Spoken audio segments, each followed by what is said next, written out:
when my previous job, that literally was one of my jobs, to start the recording. So I should have that in my head, to start the recording. So I apologize for that. So Ashley, I should I don't know if you real quickly want to go back just to make sure everything's in the I think I probably should, recording. because I know that there are individuals, and I apologize for that. But we haven't got too much. I will just quickly flash this for the recording. Keep that up for a second. And then again, quickly go through that all applications should be processed as EAP applications unless they come in with the checkbox only as a water application. But again, we want them to apply for both. So please, as much as you can, talk to your client and kind of push them as kindly as you can to apply for both with that categorical eligibility. Once that EAP eligibility is determined, then again, you have 48 hours to determine the water benefit. Okay. Think we got that covered enough for the recording now?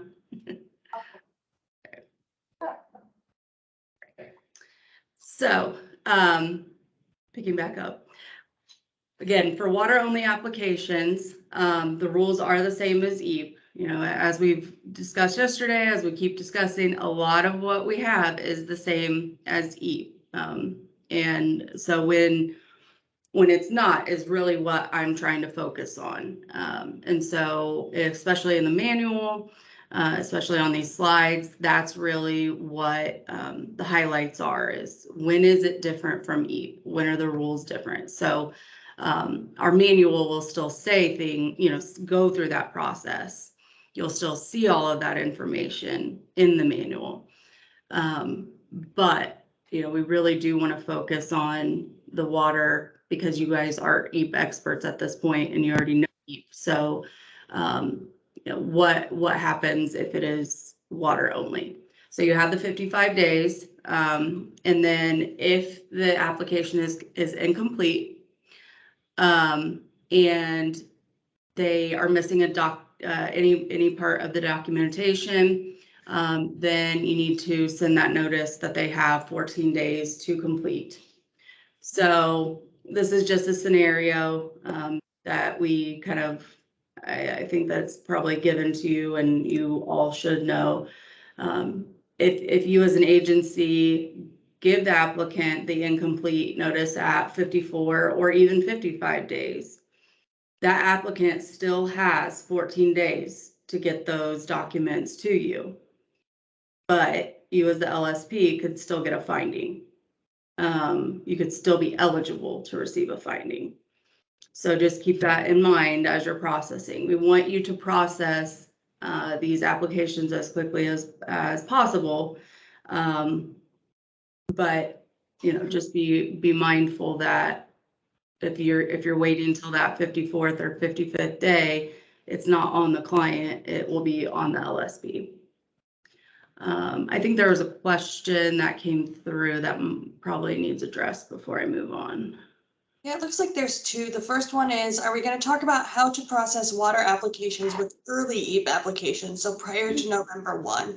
I assume we cannot give a benefit prior to that date. That is true. You cannot give a benefit prior to November 1. And that process will be a little bit difficult because not all of the MOAs will be in at that point. We'll be entering MOAs into the system throughout the month of October. So if it can be processed with the water MOA that is in place, we're going to try to get the big ones in place first. You can use the same process that you do with the AP, where you don't send the transmittal until November 1. But we may have some catch up to do with the water vendor MOAs, where we'll have to put those through. Hopefully most of those will be in by November 1 so that you can process that. Yeah. Did that answer your question? You're right that you can't give a benefit prior to November 1. Transmittals will not be able to be processed till November 1. Was that both questions? There's one more. So water is not really processed with a hard 55-day app. That is not necessarily true. It is processed with a hard 55-day application. The 14 days is, so I would say yes, that 55 days is a hard 55 days for the water application. For those that come in as incomplete, the rules are the same as are in EAP. You can, you tell the client that they have 14 days to complete the application, and if they don't, then you hard deny them. So that is the same rule as EAP, and that all needs to happen within that 55 days. I would say the only situation in which the water is not processed with a hard 55-day application is, you get, once you determine EAP eligibility, you do have 2 days to approve or to determine the benefit for water. And so if you have an EAP application where you're pushing that 55 days, you do still have those 2 days to get the water benefit determined. And that's really the only soft situation. And as always, we hope that you're running much shorter than 55 days on those EAP benefit or those EAP eligibility determinations.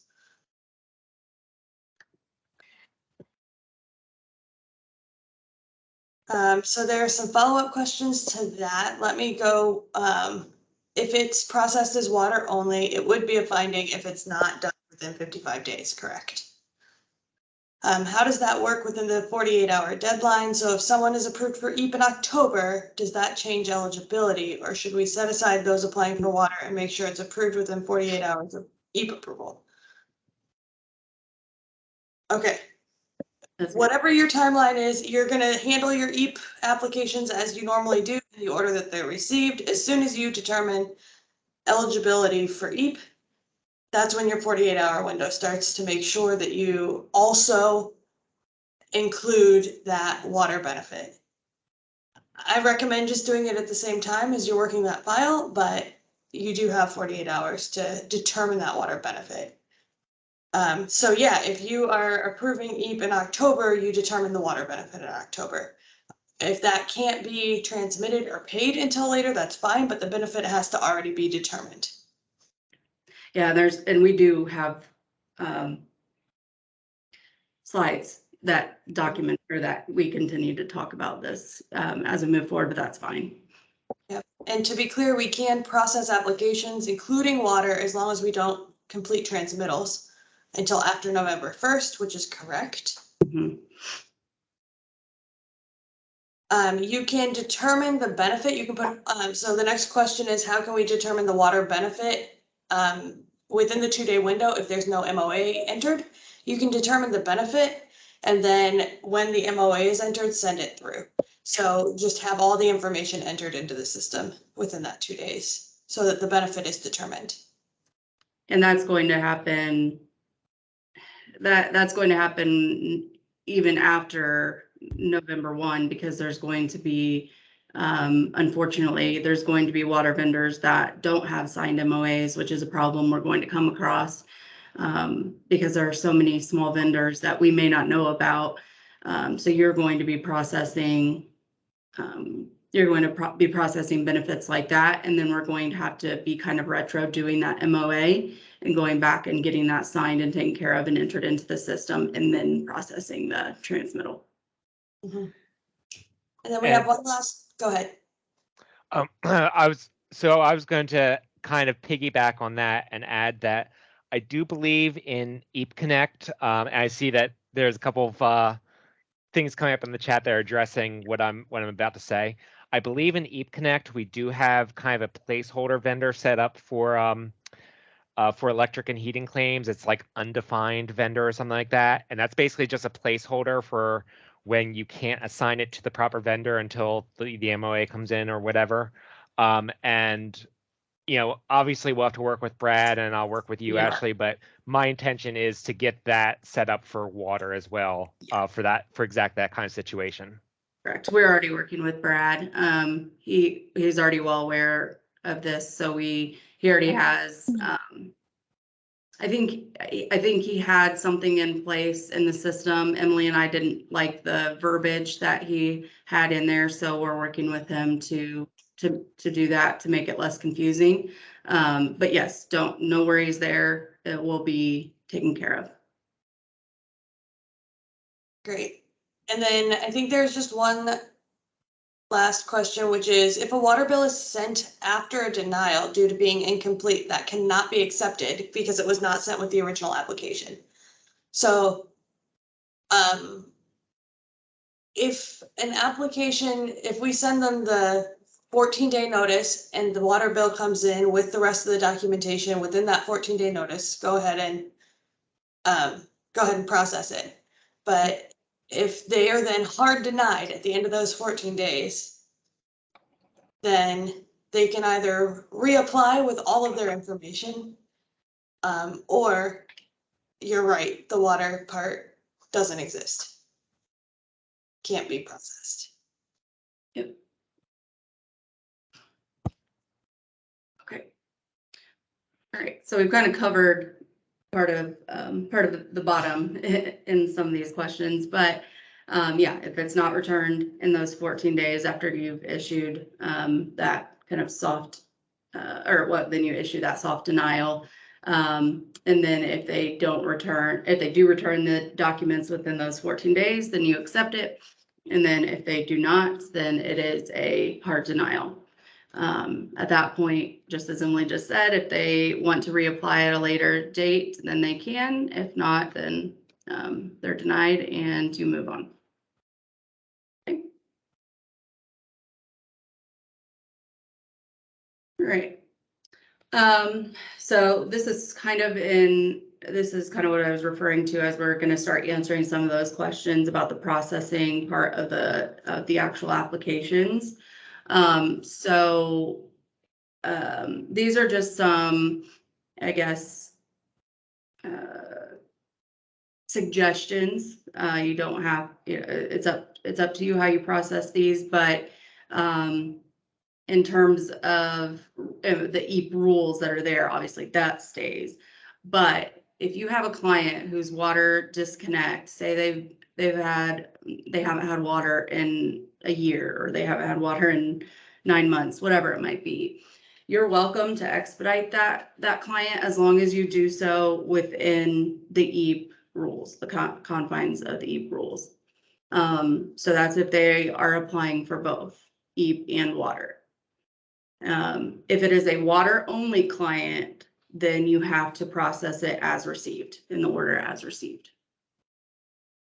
So that's just kind of the processing order.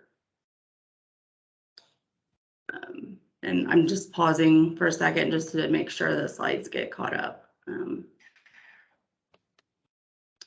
Any questions on that? I think that part is pretty straightforward because you're used to the processing within the EAP rules. Again, we do not have that crisis determination for water, so that's why we stated it this way, because we don't have a way to do that. So if you feel that it's extremely severe, then you can expedite based on the EAP rules. Tom, did you want to add anything there? Is that good? Okay. All right. Any questions?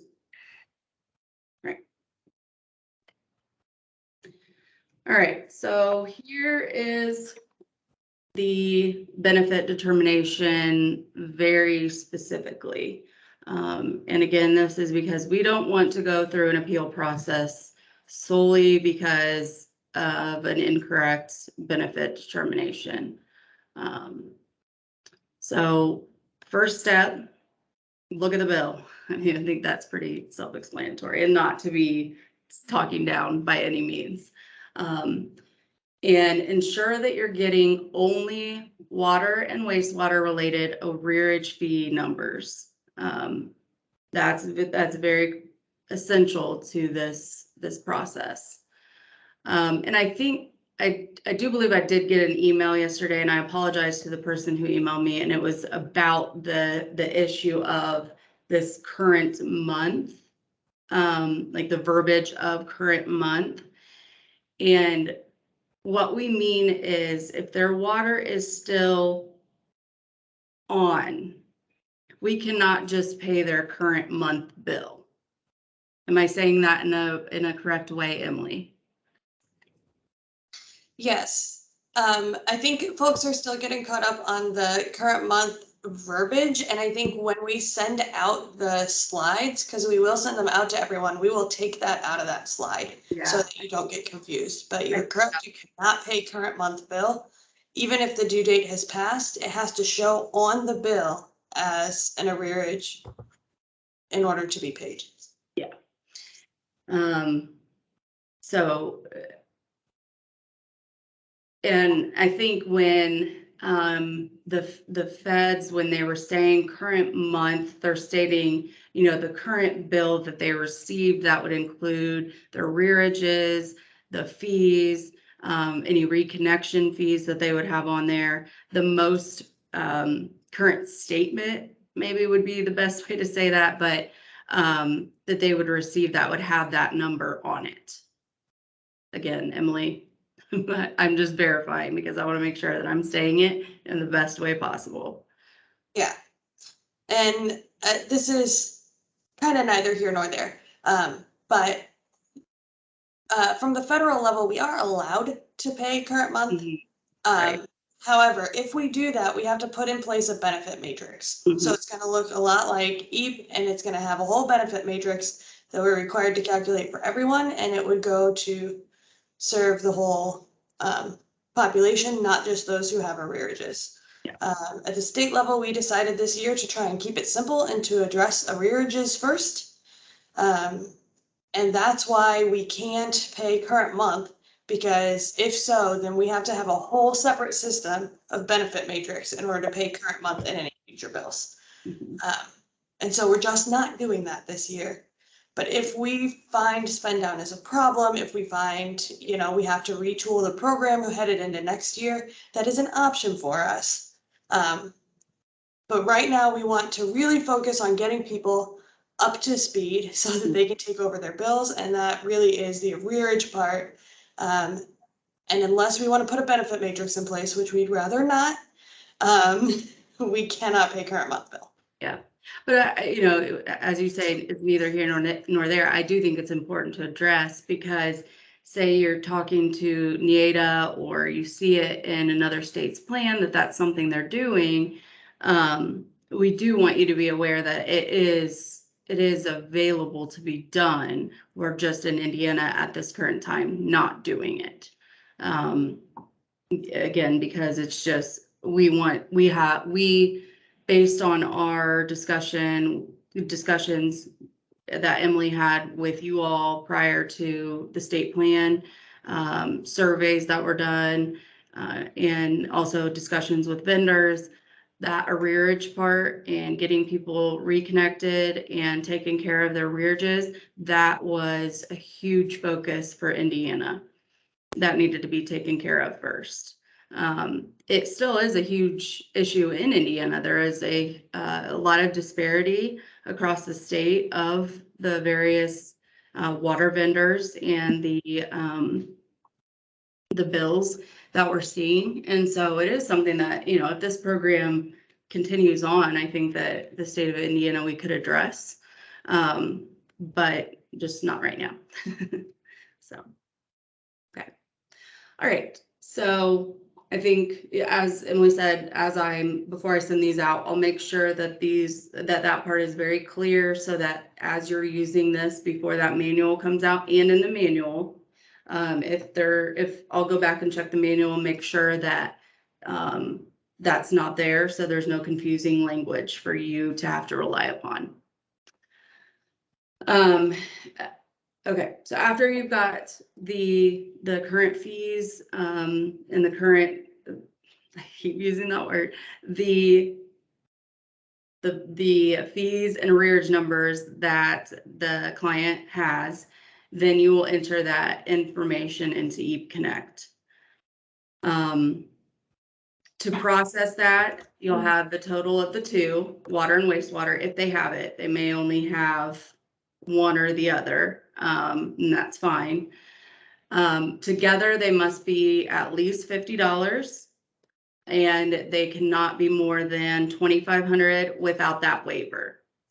On top of that, we've already said that they have to have that vendor MOA in the system, but again, don't panic if the vendor MOA is not yet in the system. We will work with them until they completely deny us and say, no, we will not sign that. Then that becomes an issue. But until that point, we will work with them. We will get in contact with that vendor and we will work on getting that MOA signed. Emily, how, and you may not know this, but how much of a turnaround time is there typically on something like that? Do you know? Or do you feel comfortable even saying? On getting a vendor. Yeah, like say something like that happens and. So we have templatized the MOA, so it will just be us sending them the MOA and them signing it. Mhm. And then us getting it into the system. So I would say a matter of days. Okay. And I think we mentioned this a little bit yesterday, but if you have an existing relationship with that vendor, or if you've had to call them in the past, I know some of you guys are running water programs already. If there is anything you would like to do to advocate to that vendor to say like, please sign this, please actually sign this, you're more than welcome to do so to try to expedite that process. But at the end of the day, it'll be us and the vendor directly trying to get that in. Please just stay in touch with us if there is a situation where there's a client that like really badly needs to be, have water turned back on, the vendor isn't in the system, everything is going wrong. We'll do what we can to expedite that process with you to get that vendor into the system. But at the end of the day, I think that the time crunch will be getting the vendor to sign it and to understand what they need to understand in order to sign it. So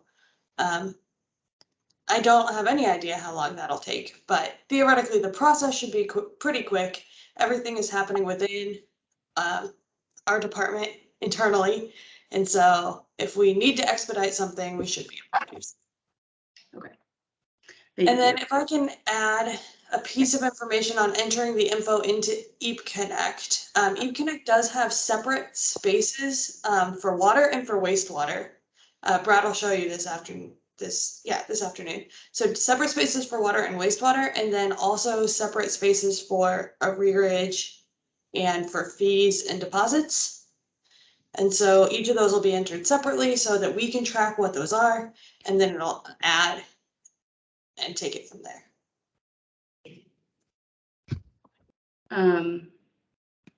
Something popped in my head that I may need to ask in just a second. It popped out of my head. Another question if you're ready for it. Yeah, I think, oh, I know what it was. And I know I've said this probably several times throughout and, but it bears repeating. So I'll go ahead and say it. If you think, or if you have not sent me your vendor list of known water vendors and wastewater vendors in your areas, please send them to me because I am getting that and trying to finalize that list and get it over to Brad to get into EAP Connect. And then also that'll be, how we get these MOAs taken care of as well. Especially those small ones that I may not have been able to find and gather on my own. That would be greatly appreciated. So, okay. Yep, I'm ready. Okay, so if a vendor doesn't split out arrearage, is it okay to call the vendor to get verbal confirmation of arrearage and document the call? Yes. Yeah. And just make sure that you're not paying current month and you're not paying arrearage for anything other than water and wastewater. But yes. When is the webinar for vendors that Tom spoke about? Will it include a water benefit piece or will there be something specific for water vendors? The vendor pool for water and for EAP are pretty different, but for like a handful. So we are going to do vendor outreach for both, and I don't think either of them are on the calendar yet, but we're planning to do vendor outreach in October to prep us for a November transmittal start. Yeah, I will say that I'm looking at late October, but I don't have that date completely hammered down yet. And I would say I've been getting, which is great, due to Jake, our executive director, he put something out this past Friday, and it looked like a lot of vendors received that about the water program. And so I've been receiving emails asking about, if they're behind. Also, the vendors that we've already been in contact with, that Emily had started some early, how we had the LSP presentations early on. We had that with the vendors as well that we knew about. So I've been having them reach out like crazy, making sure that they aren't behind in the MOA process or any, making sure that they haven't missed anything. So that's a good sign as well. And they're not all just big ones. I've seen all various sizes. So that's encouraging to me that they're paying attention and ready for the program to start. Any other questions? And Emily, do you feel that was, we covered enough in depth here? Yeah, I think as we go through and look at how that looks in EAP Connect, then that will be particularly helpful. But to be honest, this is the easiest benefit determination process. And it is how much is there? Okay, let's pay that. And I know that the dollar amounts are pretty large, and I think that can be a concern at the LSP level, because that means if you get it wrong, you have paybacks of large dollar amounts.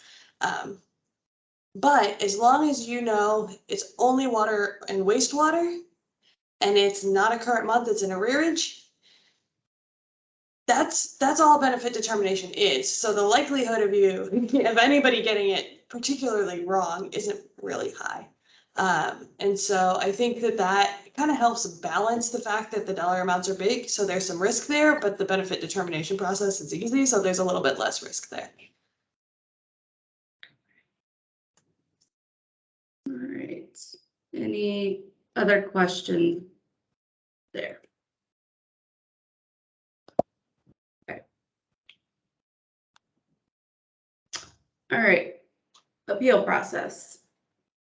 Again, exactly the same as EAP. You have 30 days. The clients have 30 days to appeal. All appeals are EAP appeals because they are EAP applications, unless two scenarios. Again, and I think I've said it several times at this point, unless there's a problem with the benefit determination. So that's why we said, just pay really close attention to it, because it's really hard to mess it up. But when you do, yeah, they are larger amounts. So we really want to, take it slow and just make sure the numbers make sense. Or if it's a water only application, it never went through the process. So pretty likely that it's going to go through the EAP appeal process, not just water. But really the only difference even then would be that when you get to, and if I need to go, we decided not to go through that whole entire appeal process, because I know Tom covered it in probably really great detail during his slides. And so when I was going through and creating this section, I was literally just doing the exact same thing. So I can answer questions, and Tom can answer questions if you guys have some about the EAP appeal process, because like I said, it is exactly the same, except for when you get to the EAP, or I'm sorry, the IHCDA Community Programs Manager, where that step would go to Tom. Instead of Tom, it's me. That's the only difference.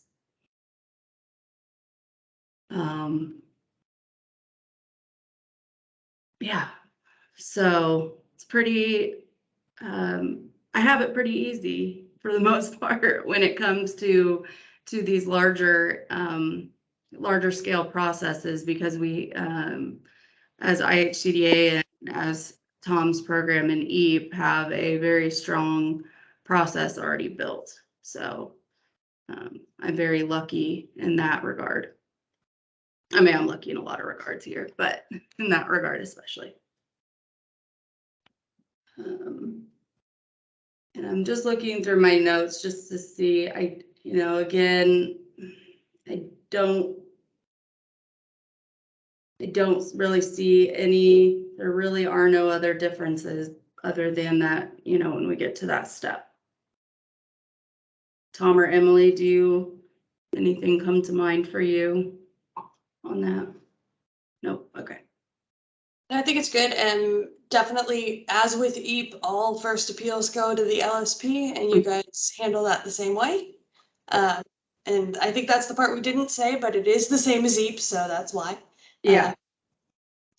And then just know that it is not a water appeal unless there's a problem specifically with the water benefit determination, or it's a water only app.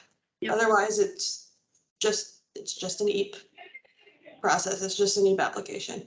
Yeah, and I mean, if we want, I can just kind of just talk through the steps again. It goes to the LSP issues that response, and then the applicant has 30 days from that response to appeal to the community programs manager, and then that would be me. And then I have 14 days to respond to that. And if I uphold that original denial, then it would go to the director, which would have been Emily, but now will be the new director when that person is in place. And that will be the final appeal. So it's the same. And just looking through my notes. Yeah, I think that's all I got. Any questions about that? I can't remember if I have another slide on this, so let me go to the next. No, I don't. So any questions about the appeal process? No? Okay. All right, waiver process. Again, pretty similar, but not it. I would say this is probably one that's the furthest from EAP, only because when we're looking at EAP, you're looking at $1,000 as that max before you need to involve Tom. And when you're doing that, you're also just emailing Tom to let him know. With ours, it's greater than 2,500, and Ingrid just asked if there's going to be a specific form. What it's going to be is a set list of questions. It'll probably be like 3 or 4 questions, and the specific information will be in the manual. So we will make sure that you are pointed in that direction. So look for that in the manual. And so what you'll be required to do is to answer those questions when you send that waiver. So it's not necessarily a form. It's not a waiver form. It's just an email to me answering a set list of 3 or 4 questions. And then once you receive that approval or denial from me, I'm going to assume probably approval. I haven't really thought through a time where it would be denied, but Emily might know of a thought, or Tom, if he's ever had to deny that. it will be your responsibility to then put that in the client's file. So either however you handle that client's file, make sure that that is a part of it. That response back from us. I think the only situation that we would deny that is if we take a look at the bill and the bill doesn't show the need for spending that amount of money. Yeah. So it's just a double check on our end. Yeah. We intend to approve them all. Right. And then if stuff gets out of hand, like there are way more of these than we think there'll be, then maybe we'll stop approving them. But we anticipate, I mean, that's a lot for a water bill, and most of the time, water and wastewater gets turned off so fast, there aren't huge arrearages, so we anticipate that this won't happen very often. If it does, we'll, reassess. Mm-hmm. Yeah, and that's a good part is, we can reassess not only throughout this year, but also, during the months of June and July. And then we'll start this process again and train you all again during the same month next year of if we have big changes, because we want the money to get used and put these clients back on their feet and get their bills straightened out. So, okay. Any questions about the waiver process? I feel like we're moving pretty fast through all this, but it's okay. Any questions? Oh, there we go. Is there an age limit on the arrearage? EAP doesn't pay older than a year. You're on mute, Emily. Okay, there's not a time limit on arrearage. Our goal is to get people onto water and ready to go, whatever it takes. Yeah, especially because we don't have that COVID proof or proof of COVID Requirement. issue, whatever that is, that they've been affected by COVID. So yeah, we could go back further than a year. Anything else? Okay. All right. All right, the vendor MOA. I think we've talked a lot about this throughout, but again, it must be signed in order for the vendor to receive payment on behalf of the client. And the payments, as you know, is not like the EAP. There is no direct client pay. It all goes to the vendor, again, on behalf of the client. The vendor must apply the payments to the specific individual's account for the water and wastewater. That is a requirement for this. And again, we'll talk about in the consumer protections, the specific 3-day rule is what we're kind of calling it, that it has to be, their services have to be turned back on within 3 days of that transmittal.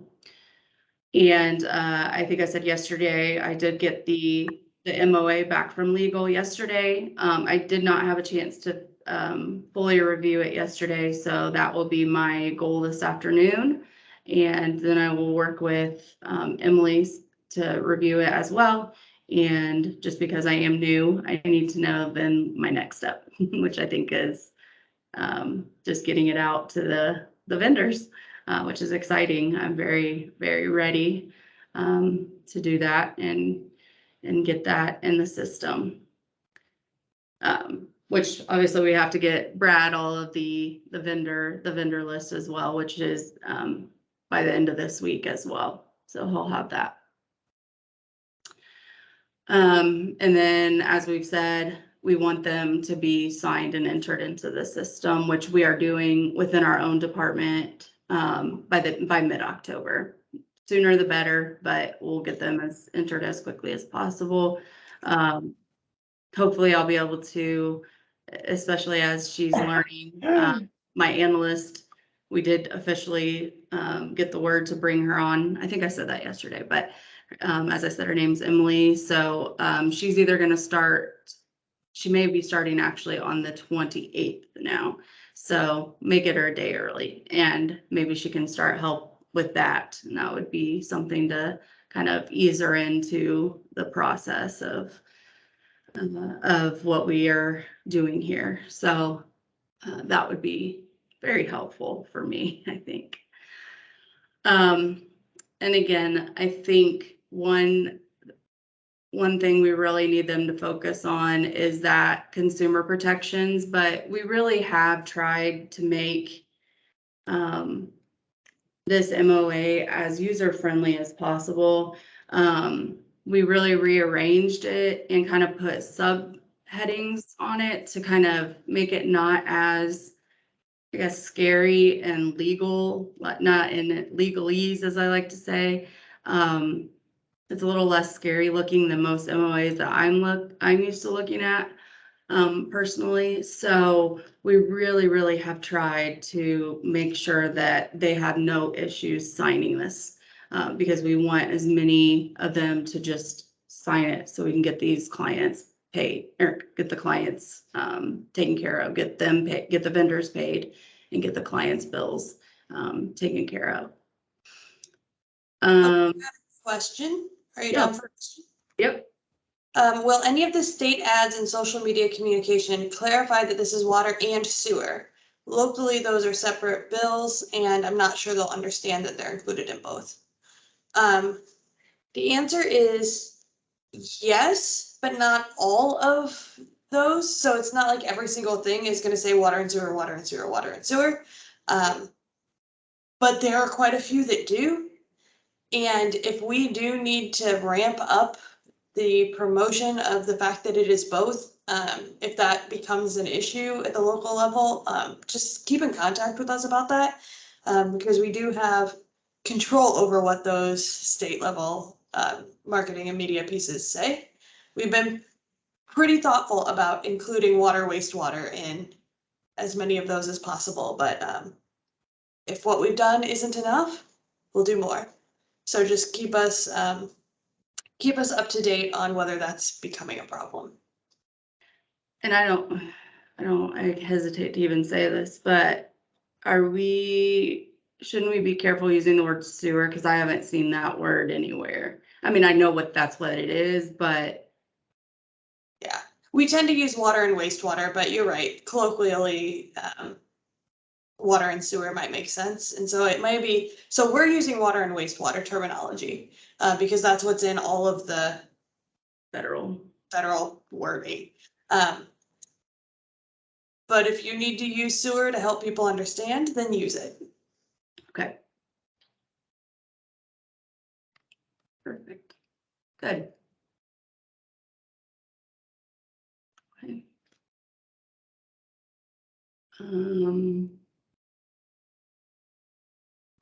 I'm gonna go ahead and throw up the vendor or the consumer protections because they are so long, but this is directly pulled out of the MOA.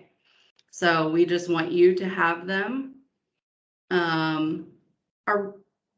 Are we giving them copy of MOA? Can they have, or is that? There's no reason we can't if you'd like to see it.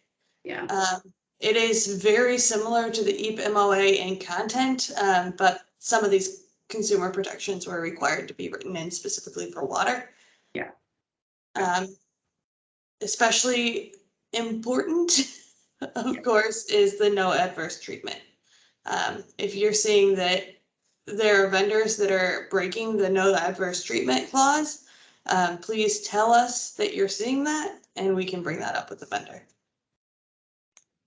And this means no fees are charged to the clients that are like, oh, well, you're participating in this program, so we're going to charge you extra fees. That is a hard pass. They cannot do that. If you see an extra fee that's like the water fee because you're participating in the water program, A, we can't pay it, and B, we need to hold that vendor accountable for what they signed in that MOA.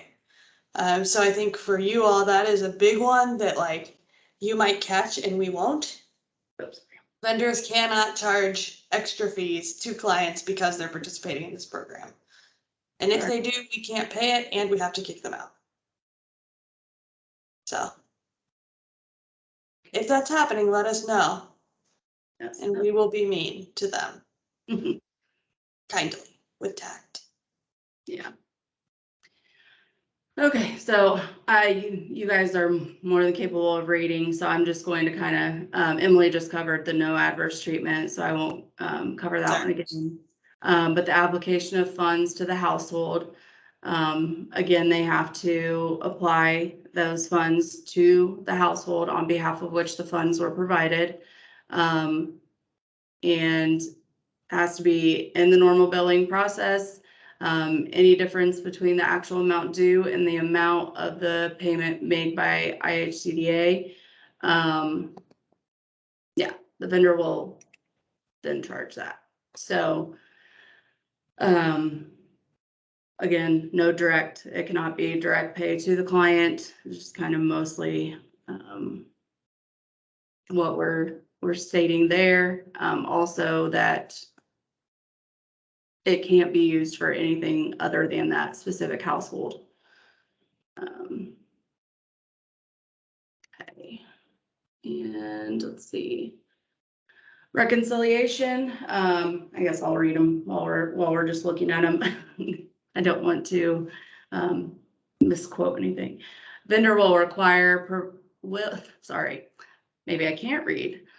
The vendor will provide written reconciliation and confirmation to IHCDA upon request that benefits have been credited appropriately to households and their services have been restored on a timely basis or disconnection status has been removed if applicable. So, just ensuring that we definitely have that right to check in and so do you, to check in and make sure that those services are being restored. But again, that falls directly in line with number 4, which discusses the disconnection of services being restored within 3 calendar days. So keep that in mind. It's not 3 business days, it's 3 calendar days. That's very, very important. Yeah, and I will say we would love for the vendors to do this within 3 calendar days of the transmittal. And if they choose to do so, we will applaud them and cheer with them. But we didn't feel that we could require that, in part because some of these water vendors are really small. And we want to do as much as possible to make it okay for them to actually sign this MOA. It's more important to us that they sign it and the client gets the funding than for us to have a hard line on, turning the water back on as a result of the transmittal. So we did make this one the payment. It has to be within 3 days of payment. But they should have a lot of notice because they get the transmittal before that payment comes in. And we would love for them to turn it on sooner.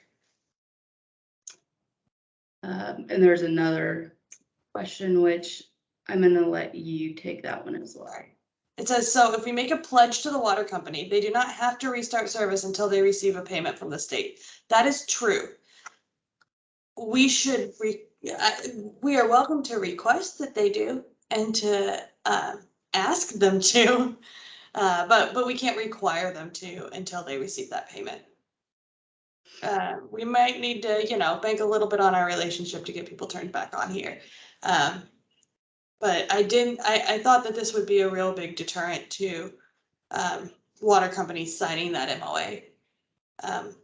So if there is a client in need, we found that a lot of water vendors, and you know this from EAP, a lot of vendors actually do want to help the situation, and so let's use that and see if we can get people turned back on sooner, but they're not required to until they receive payment.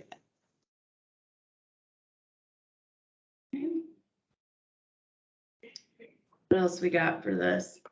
For the MOA, for the consumer protections? What other questions?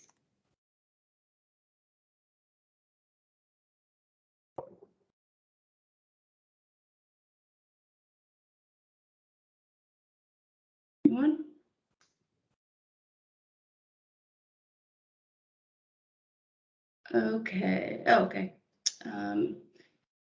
We have another one. It may be helpful if we can get the transmittals paid quickly then. Vendors may be willing to turn on a pledge if they know they get paid quickly. Yeah, that's our goal. We can only make the promises that we can make for how quickly that gets turned around. But I do know, like last year, our EAP season, we were having trouble getting payments out quickly. A lot of those issues have been identified and cleared within IHCDA. So I anticipate that we will be able to do that relatively quickly and get the payments out relatively quickly. But if you ask, what is the like one of the questions here is, what is the turnaround time for the water transmittals to get paid? It's the same turnaround for payment for EAP, which I believe is no, I didn't take it as criticism, which I believe is 90 days from the transmittal, from the final. Is that true? That is not true. So tell me what it is. So in the MOA, we say we do specify 30 days from the time that the vendor returns a signed transmittal to the LSP.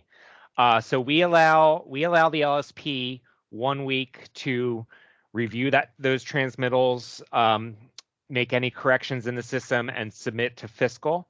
Obviously, if LSPs are able to do that more quickly than 1 week, that'll only speed up the process. And from there, it goes through 3 internal steps in IHCDA fiscal. It goes through a claims review, an accounting review, and then the ACH approval. Each of those teams has 1 week to complete their steps. So ultimately, there are kind of a maximum of 4 weeks if everyone takes the full amount of time they have for their steps. So the sooner that the agencies are able to make those corrections when they get the transmittals back from the vendors, the more you'll be able to expedite those payments. I do know that the claims review typically, sometimes I see those completed the same day, but typically they take no more than a couple days. And program counting has really stepped it up and has been, having some pretty quick turnarounds from what I've seen. And then ACH approval typically doesn't take very long. So it kind of all starts with that initial submission to fiscal. But I agree with you guys. The faster that happens, the more comfortable water companies are going to feel turning that back on. And we'll do what we can on our side, and then just them knowing what the situation is in certain cases might be helpful for getting that turned back on. But we only require it be within 3 days of receipt of payment. We'd love for them to do it before.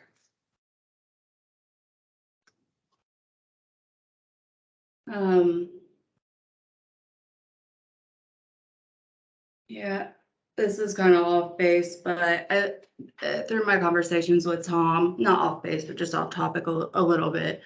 But through my conversations with Tom and just being kind of like a data-driven person myself, I would just, strongly suggest keeping track of your transmittals. Obviously, use a spreadsheet.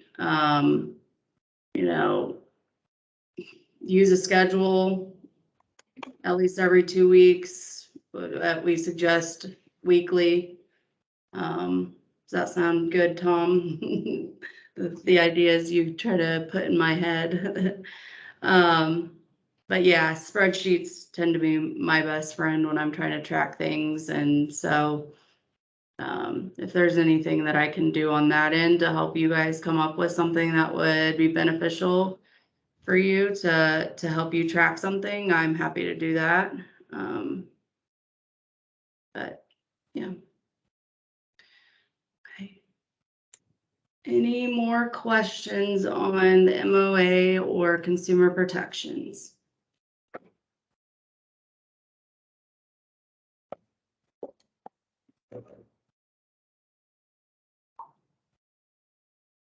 Okay. Why don't we go ahead, because the utilities and rent, I got an email from Trinity at Duke Is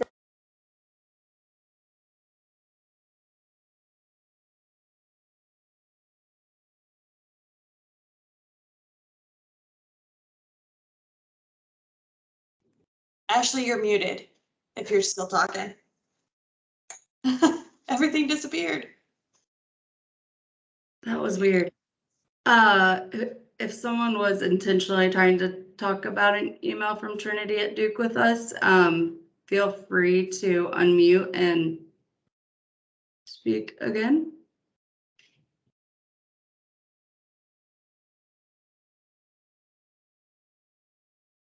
Going once, going twice. Okay. I'm assuming it was probably just an accident.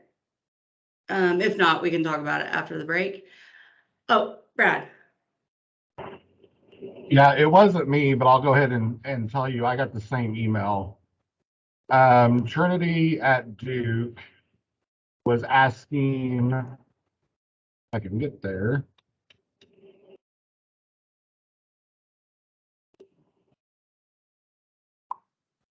Oh, okay.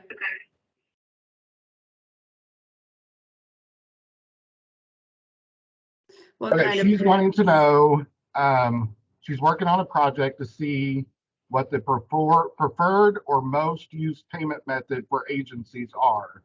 A check, ACH, or card.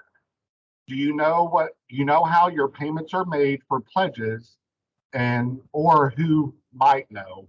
So I sent the email to our management team to respond back to Trinity, but she did send out an email yesterday. okay. That's an interesting question. I know IHCDA uses ACH to pay vendors. But if she's asking for any programs that you have at the local level, if you have a different way, then by all means, answer your way. Okay. Well, it looks like we also received that message in the LIHWAP inbox. So we'll respond to her about that from our point of view, and then you all can do so from yours. Okay. All right. Why don't we go ahead and take a 15-minute break? I know it's a little early, but I don't want to start the rent and utilities and then take a break and then because it doesn't make sense that way. So it is 10:06. So let's just come back at 10:30. Give you a little bit longer, or is that too long? You're in charge. Yeah, let's just do 10:30. We're done a little early. Okay. All right, we'll see you back here at 10:30.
All right.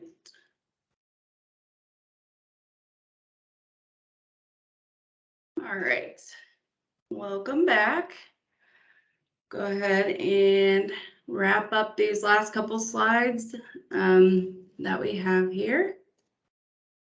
Go ahead and go to the next one. And as we've talked about a couple times,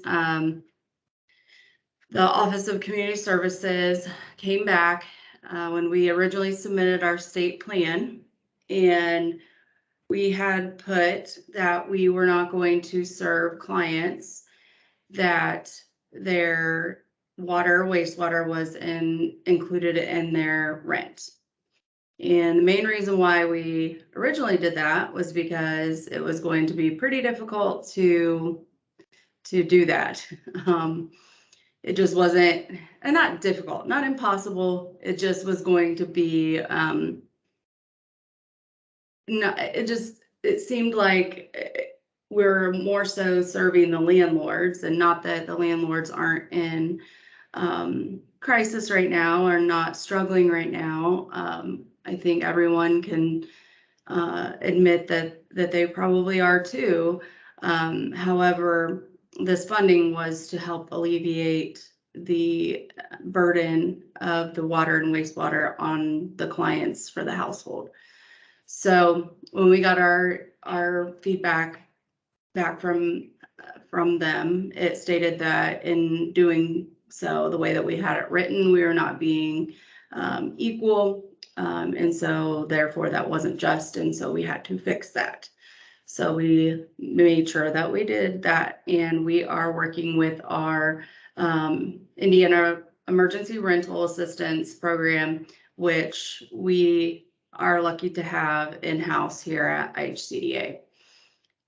So that makes it a little easier to work with. And so, like I said, I'm going to have Emily talk through some of this, but Emily's going to talk more about kind of the really in-depth portion of it, and kind of where she and Kylene see this portion going, kind of like if they get denied through the IERA program, you know, what next? I'm going to let her kind of talk about that part. So in any part of the application, and I have not seen this personally myself. So Tom, Emily, I'm assuming you saw it. Is this just a checkbox that is there that says, is your water or gas, whatever, included in rent? Is it separated out? So the way it's set up is on the front page of the application, we ask for some details about the dwelling, and what we ask for is the electricity vendor, the heating vendor, and the water and wastewater vendors, and each of those fields also has a checkbox to check if it's included in rent. Okay. All right. So easy checkbox there. So online or paper application. And if that is checked, then they will be directed to apply for the Indiana Emergency Rent Assistance Program. One of the aspects that makes it easy on us is because, you know, with water and EAP, we're dealing with the 60% SMI. IERA has an 80% SMI income limit. So that means that the EAP households will automatically become eligible because of that, income eligible because of that. So that part is excellent. That makes it super easy, and makes that at least made us putting it into this program a little simpler. And so EAP now has the categorical income eligibility into IERA. The client has to apply for the IERA using the EAP determination letter. So they physically use that letter in order to do that. And answer all additional questions and attesting to the COVID impact. So that right there is probably the biggest difference in my opinion, when we're talking the water. You know, we don't have a portion where they have to attest that they're having an impact from COVID, but IERA does require that to receive funding.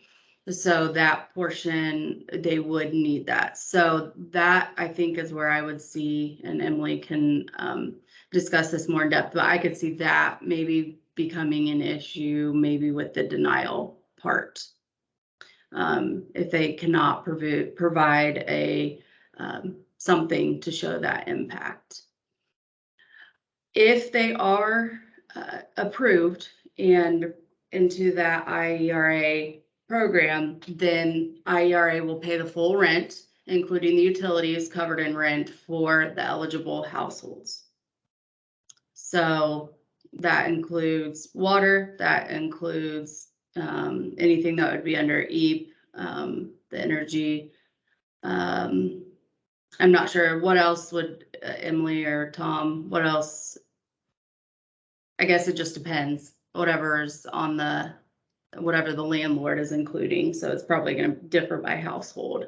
So whatever is included, because I know in some rental properties, some utilities are included, but not others. So maybe, you know, the water and energy and things like that are included, but maybe, you know, internet or something like that isn't included. So that type of thing.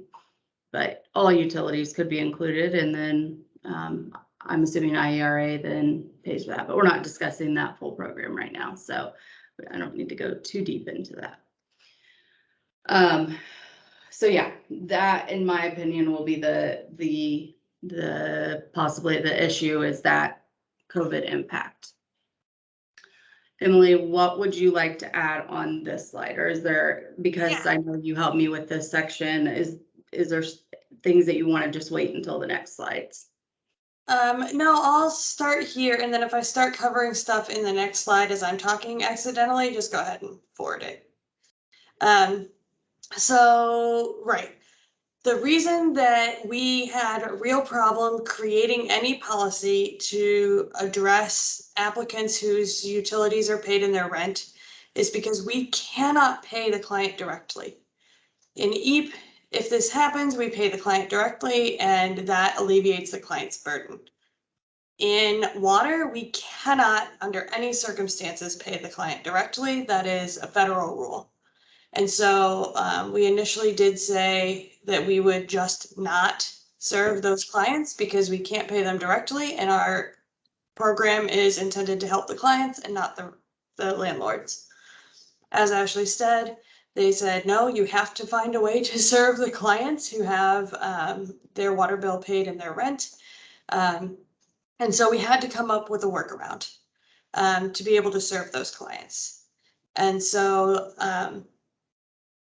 as Ashley said, we have worked with the IERA team here to allow for categorical income eligibility into IERA with their EAP acceptance letter, which means when they apply for IERA, when the client applies for IERA, they can, instead of filling out all of their income information, they can submit their EAP acceptance letter, and that will count as their income eligibility. So that is already in place. That'll go up October 1, where EAP income acceptance is accepted as income eligibility for IERA. As Ashley also said, that does not, they will still need to self-attest to having a COVID impact. And they do need to be, I believe still they do need to be behind in their rent in order to be eligible for IERA. So those are two things that are not, you know, counted in that categorical eligibility. The categorical eligibility is only for income. Yes, we'll tell 211. So if someone has their bill covered as part of rent, basically the benefit letter will say on it, if your water bill is covered in rent, please apply for IERA. You're income eligible based on this letter. They upload the letter, that's good to go. So that's how they're notified or referred, is the eligibility letter will say, please apply for IERA if your bill is covered in rent. So a client goes through that process, applies for IERA. It should be a little bit easier because they're not resubmitting income information, but they aren't automatically eligible. It's not, they're going to receive IERA. They just get, 2/3 of the way down the road. They might still, there's very little, it's a self-attestation on COVID impact, but if they don't feel comfortable signing that, then they won't be eligible. And then if they are not behind it all in their rent, they won't be eligible. IRA can, so if their bill is covered in their rent, that rent is paid completely if they're behind on it, and then for up to, I believe, 12 months. And so they get a considerable benefit, and I think pushing people into IRA is a good plan because they get a considerable benefit if they are eligible and are part of that program. So pushing them there is good. IRA can cover utility bills arrearages as well, but really they're focusing on paying rent. And if their utility bills are covered in their rent, that is included, right? So what we're doing is pushing people whose utility bills are covered in their rent to a program that covers their rent, which thereby includes their utility bills. So even, I know I got a question that said, hey, they stopped paying utility bills. That is neither here nor there because the utility bill isn't separate. They stopped paying separate utility bills, but they're still paying the utility bills that are covered in rent. Hey, Emily, I'm also going to jump to the next slide. People can still ask questions on this one, but what you're talking about is a lot on the next slide. So great, do it. There you go. Okay. Yes. So that's the first part of the process that we're using, right? Thing one, if they're covered in the rent, we can't, we can't approve them for a benefit right away. We need them to apply for the rent assistance program. They go ahead and do that. Say they get denied out of the rent assistance program. We then can take them back. So at that point, they've shown, we are an EAP eligible household. We've been through that process already. We pay it in rent. IRA can't pay for it by paying for my rent. We've been denied. Then we can take them back, and we're going to do this process at IHCDA's level, not at the LSP level. So this process, the client is going to provide to IHCDA their EAP approval letter, their IERA denial letter, and their landlord contact information. We will then take it and contact their landlord, and the landlord is going to have to sign something that says that they are willing to decrease the client's rent in the amount of the benefit, in the full amount of the benefit that we give them. And if the landlord signs that, we can provide the benefit to that utility company. Now you can see that that is not particularly likely to happen. We are required by HHS to have a process to be able to serve clients that have their rent or their water bill paid in their rent. This is the only thing we can come up with that fits the rules and that doesn't provide undue burden and doesn't incentivize the wrong people. So this is our process. If they get approved for EAP, if they get denied for IERA, we can then work with their landlord. If we decided to do a process where we did not use IERA at all, we would still need that landlord contact information. It is imperative that we get the benefit to the client and not to the landlord. Because of that, our process would be we have to get landlord letters for every single person who gets the utility paid in their rent. And that is not a process that we're willing to go through. Nor is it a process that's going to work because landlords aren't going to sign something saying they're going to pay $1,000. They're going to make the client pay $1,000 less just because they got this. It's not realistic. So at least IERA gives the client a shot at actually getting something paid. And a shot is better than nothing. So we're gonna push to IERA. We're gonna hope that that helps, hope that that works. If it doesn't, we do have a workaround for it where they can come back to us and we can work with their landlord. But the landlord has to agree that they're gonna decrease the rent in order for us to make that payment. I don't anticipate a lot of them will agree, but if they do, absolutely, we'll put them through. And HHS, Loves this idea. Like, yeah, they, Thinks it's the best idea in the world. yeah, Really they, wants us to report to them about it. yeah, so once we get this up and running, if they've requested that we report back to them. It's not that other states aren't doing this in this way, but it's that second part of like decreasing the rent, and we're just doing it a little bit more above and beyond, I think, than other states, so. Well, we did get the categorical eligibility into IERA for income. True. Yes. Which, for places where it's outside of the same organization, that could be difficult. For us, it was, can you add this to the form? They said yes, so they are income qualified already. They just need those other pieces to get into IERA. Yeah. I'm really interested in what additional questions you all have on this, because I know that this is a possibly not ideal process, but it is what it is. Yeah, I'll read these to you so you can focus when you read them. Angela says, do not need to be behind in rent. Utilities must be behind for utility assistance, but rent can be all forward facing. So meets that water, sewer. IERA is paying utilities again. Also, the applicant doesn't have to be behind in arrears on rent. We forward face rent for 3 months. Great, so that's two folks saying IERA, you do have to have the self-attestation for COVID-19 effect. That's a pretty wide attestation. It just says my family was affected by COVID-19. It could be medical, it could be, job related, it could be taking care of family related, and it is just a self-attestation, and that's the only thing that they include. And it looks like they will pay forward rent. You don't have to be behind in rent in order to get that rent assistance. That's what I thought, but it's nice to have you guys confirm that. Oh, go ahead, sorry. Sorry, I'm just reading anyway. If the You're client fine. knows that there is no COVID problem, they can skip the IERA process and just go to the landlord scenario.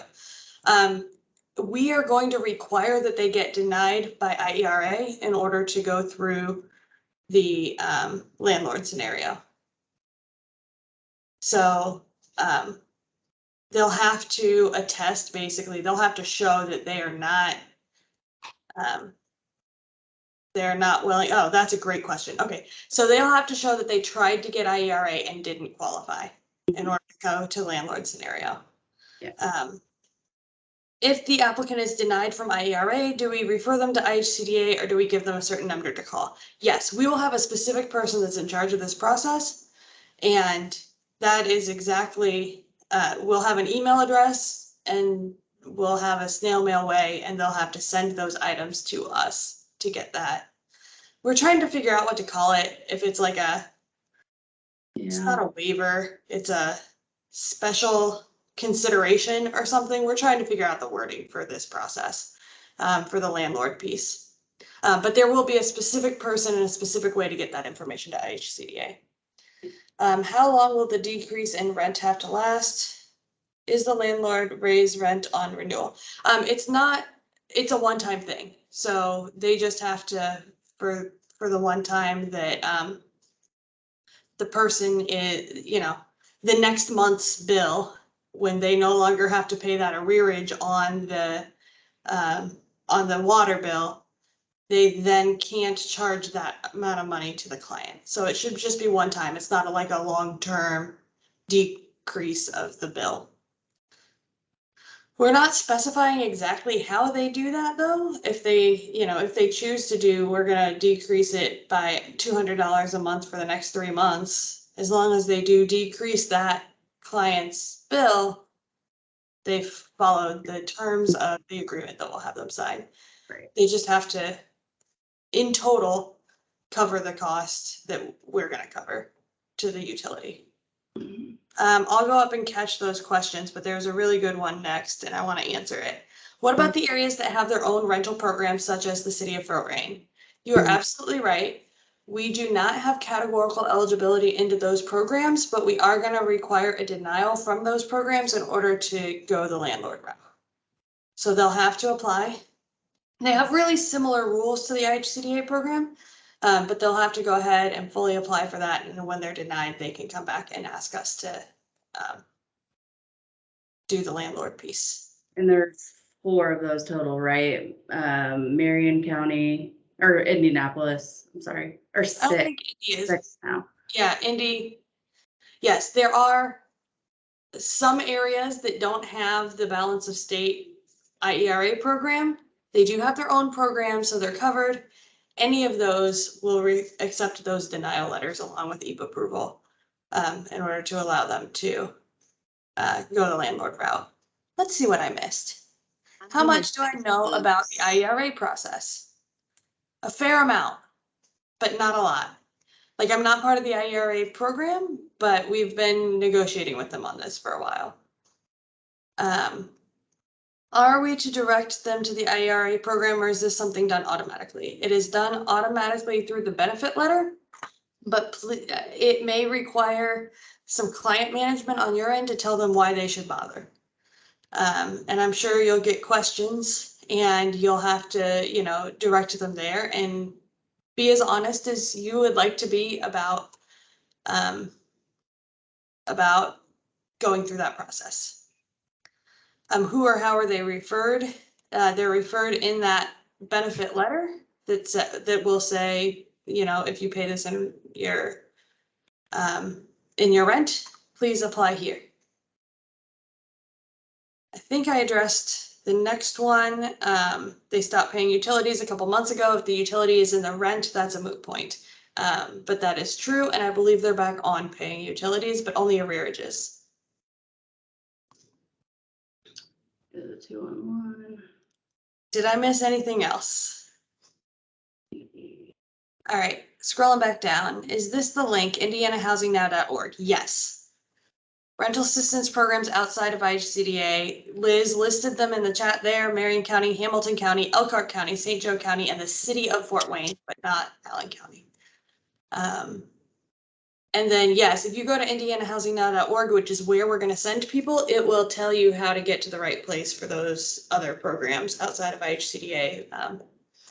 If you put in that you're from that county, it'll say, here's where you go. Will the referral have a link or a number? It'll have a link. So that's how we're dealing with people who have utilities in their rent, who have especially water and wastewater in their rent. I anticipate, especially if it's not a large dollar amount that they owe, that this may not be worth their time. That is up to the client.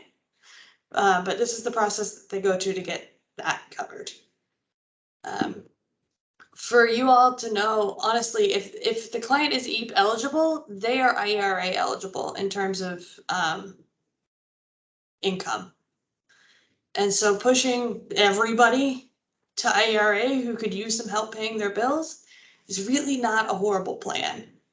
I know IERA has had some problems in startup. There's a lot that's changing. There's a lot that's getting a little bit better. I encourage you to give them a chance, give them another chance, and not steer clients away from IERA just because it has been difficult so far. It's a good program. It can pay a lot. It can pay a lot.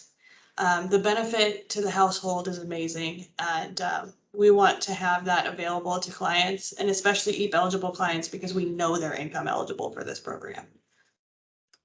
The amount of temps and and resources that IHCDA is putting into the program is just phenomenal. So, I mean, we have temps sitting around us and they're constantly getting training and they have the support they need. So I think now that probably, everyone's in the office more, that's probably helping.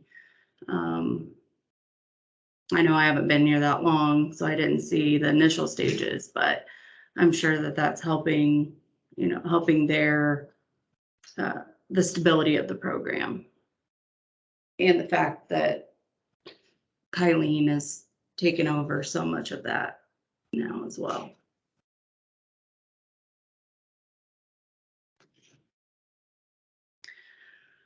Okay.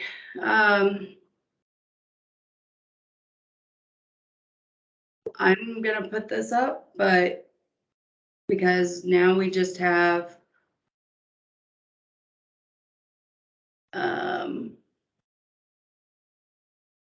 we have an hour until lunch, and we are gonna open it to questions. You can start all the way back to yesterday.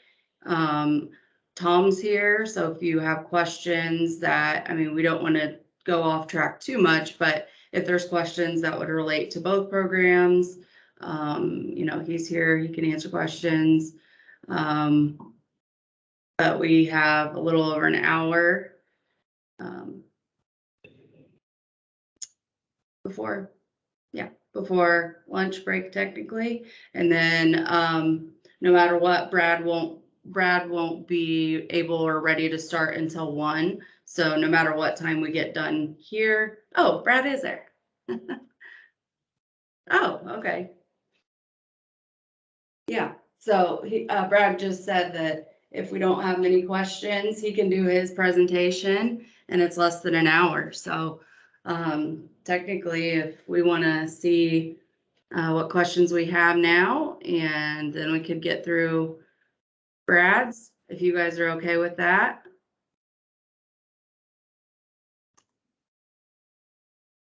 All right, it looks like we have a question from Brad Dukes. Let's start there. Not a question, just a quick statement. I understand the policy, the program. I'm just concerned we're not going to have a lot of arrearages in our area. Because, for an example, my bill was due today. If I didn't pay it, I'm disconnected tomorrow. We do have one vendor that I would like to let you and Thomas know about. There is not a moratorium for water, but there is a moratorium in heat. Mm-hmm. That one vendor, if the customer pays their water bill, but they are past due in electric or gas during moratorium, they will disconnect their water. Mm-hmm. Interesting. Okay?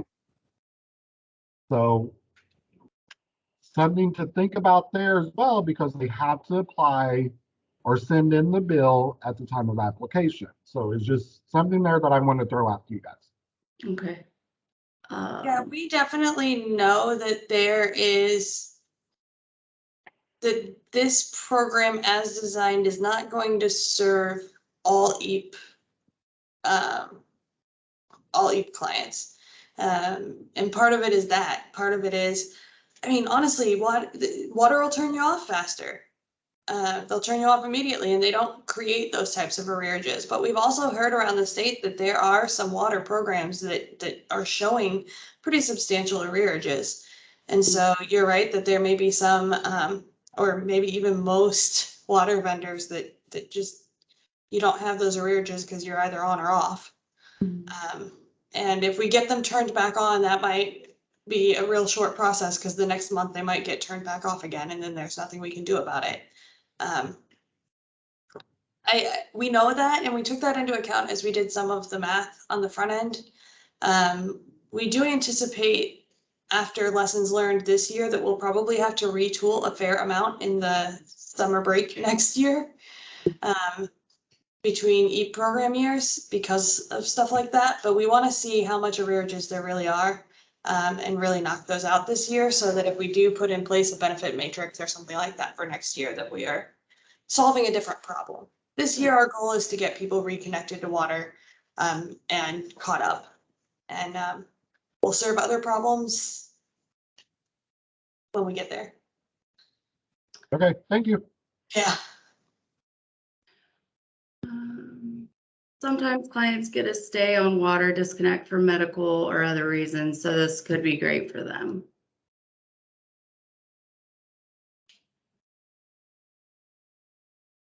I'm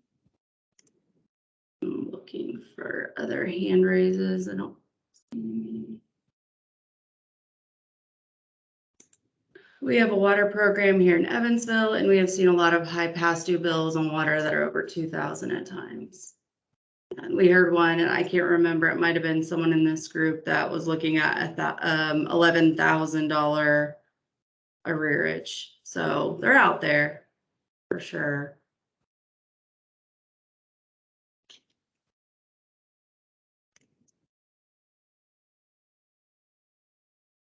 Okay.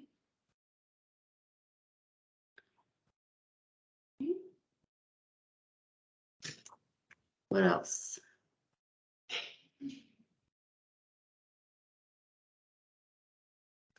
Angela.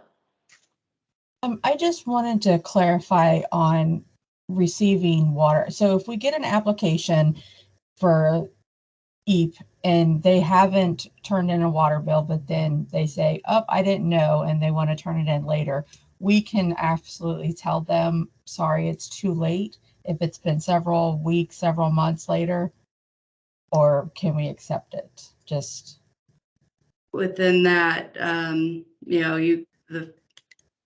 14 days. that's what I was thinking. Okay, I just want to make If sure. you've determined benefits, Mhm. and there was no water bill there to determine benefits on, and they didn't click, I apply for water, Then we're good. then you're Okay. good. All right, that's what I wanted to clarify. Thank you.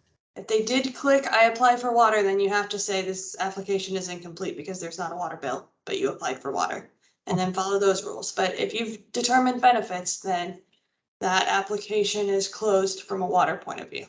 Okay, thank you.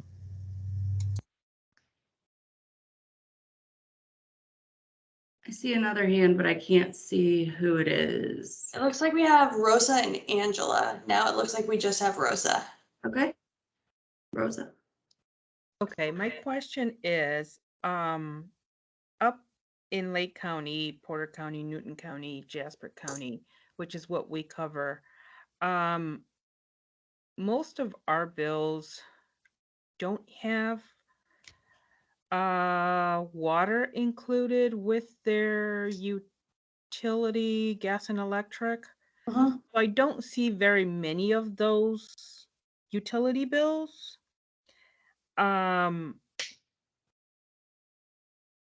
Is there a way to determine, I know you said look at the bill, but are we just looking at the past due total amount?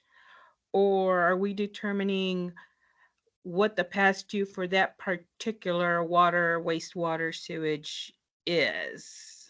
I guess because I've never really had to deal with a water bill. I need to kind of learn how to read it. Yeah, that'll be a process for, because every water, wastewater provider does those bills a little bit differently. There are definitely some situations where they are not going to break out what you need them to break out, and you're going to have some conversations with them about the type of information that you need to enter.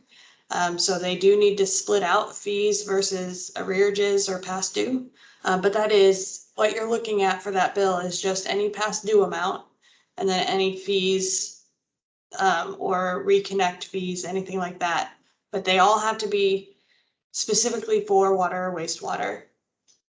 Mhm. And then I did get a question in the break that I think this would tie nicely to, which is clarifying that this funding source does not cover anything that is basically insurance. So if they're saying like this is sewer protection, that is not something that this can pay for. But yeah, it should just, we need the water bills to come out clear, and we know that they're not always going to be clear, but you'll need to find out between the bill itself and your conversation with the utility. What if this is fees? What if this is arrearages? What if this is current month?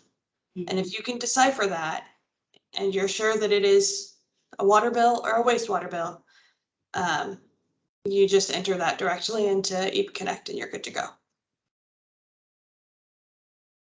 Tom, your hand is up. Are you trying to say something? And you read it. Yes. So I did want to kind of ask a clarifying question based on your answer to Angela, just because I do see a potential diversion from our process in EAP.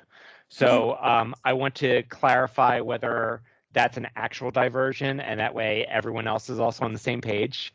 With Angela's question about someone turning in a water bill after, and you said it has to be basically they check off that they would like the water assistance, but that they haven't turned in a bill, that you would contact them and tell them it's an incomplete application, give them 14 days to turn in that water bill.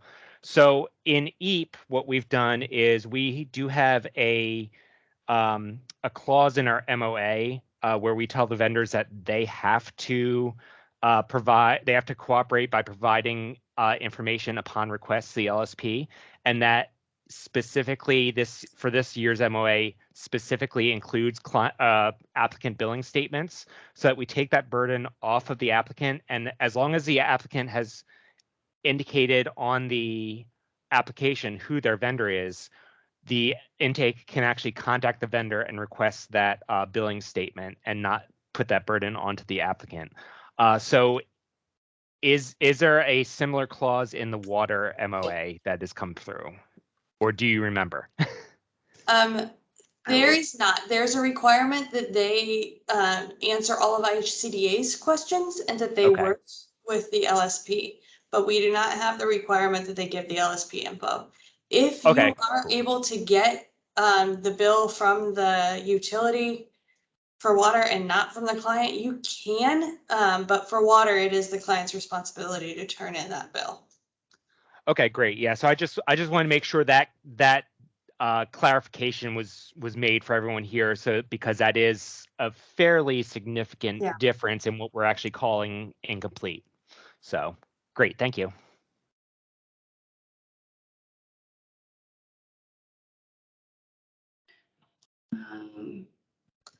Rose, it looks like your hand is still raised. Do you have an additional question, or do I need to clarify? Nope, your hand went down. Okay. No, you're good. Thank you. It looks like I got another question in chat. Yeah. Benefits are not determined at the time of application receipt. Only completion is determined. So if the application is complete or is so within 14 days and no water bill is submitted, that cannot send it later, right? Right. It is once benefits are determined, the ability to apply for water is over.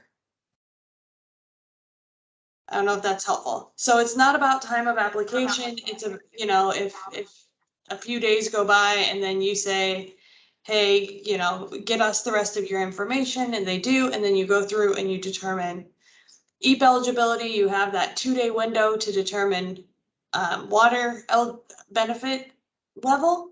If you do that and they don't have the information needed, then you are done. There's not an option for the client to come back later and say, okay, now I have a water bill.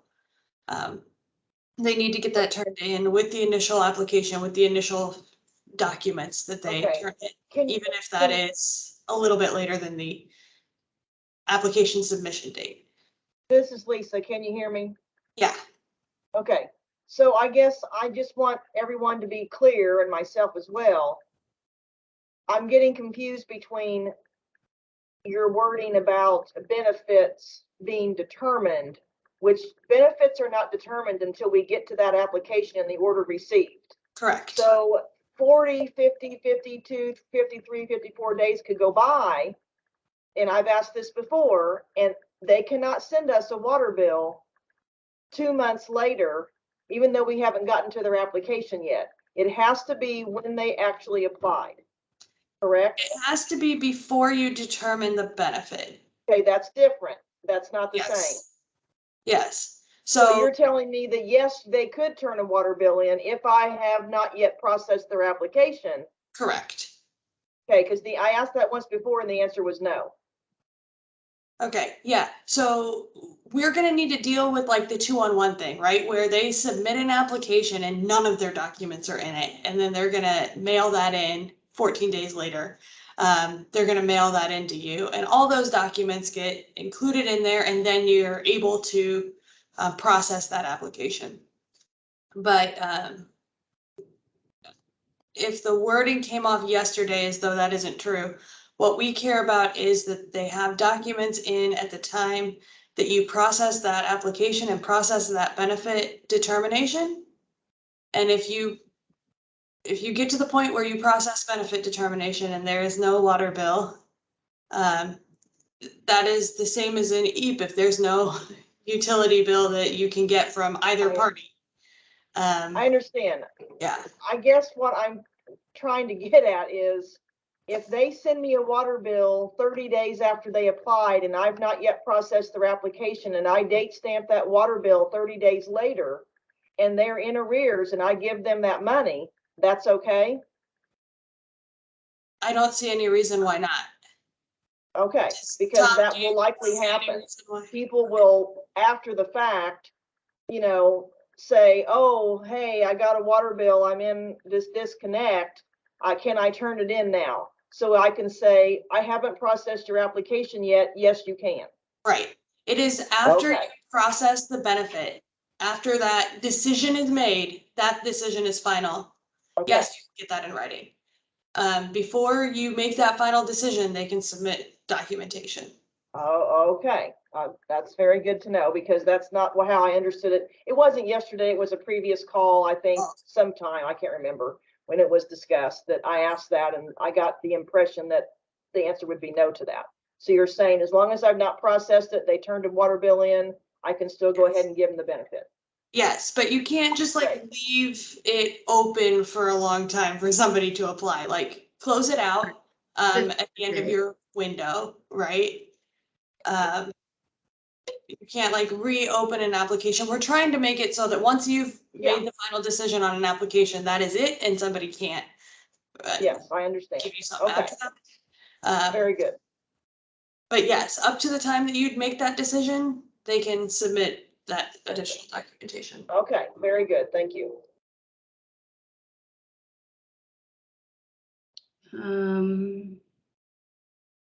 All right.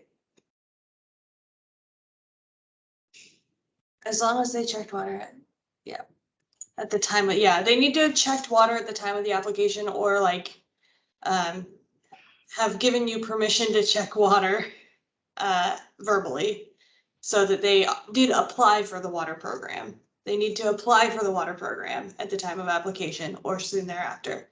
But if their documents come in a little late, we'll go with the document that they have, as long as you haven't already made the determination.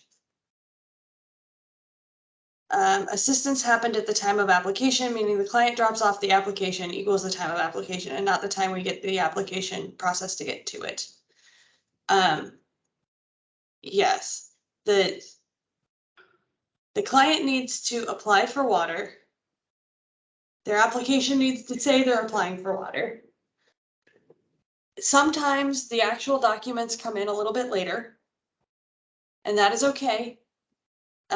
We accept that document. What we don't want is somebody choosing to apply for water a month later and trying to add all of that in. We want to give you guys the fodder to say, your application's already in, we can't amend this application. Or your application has already been determined, we can't change that determination. We don't want to cut off the ability for clients to send in documents if their application was incomplete. I mean, would it be safe to say that 55 days is what You know, we're saying 55 days is how long you have to process an application. So as long as you're within that 55 days and you have not contacted that client and said, your application is incomplete. You have 14 days to get me the documents to complete your application. Then you can still accept. Right.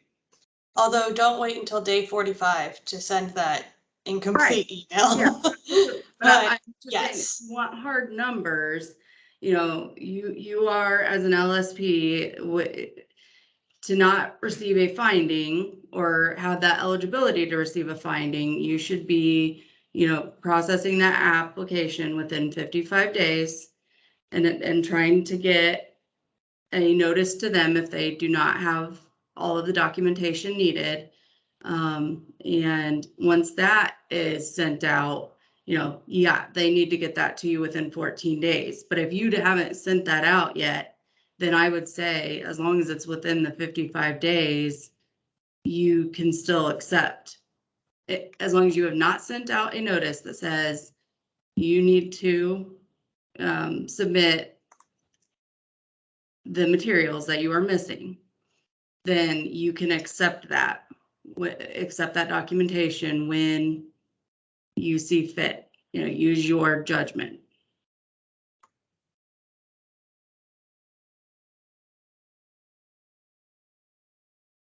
All right. So we have a reminder in the chat that yesterday we said that you could assume an applicant wants to be considered for water assistance if they didn't check the box, but they actually submitted a water bill.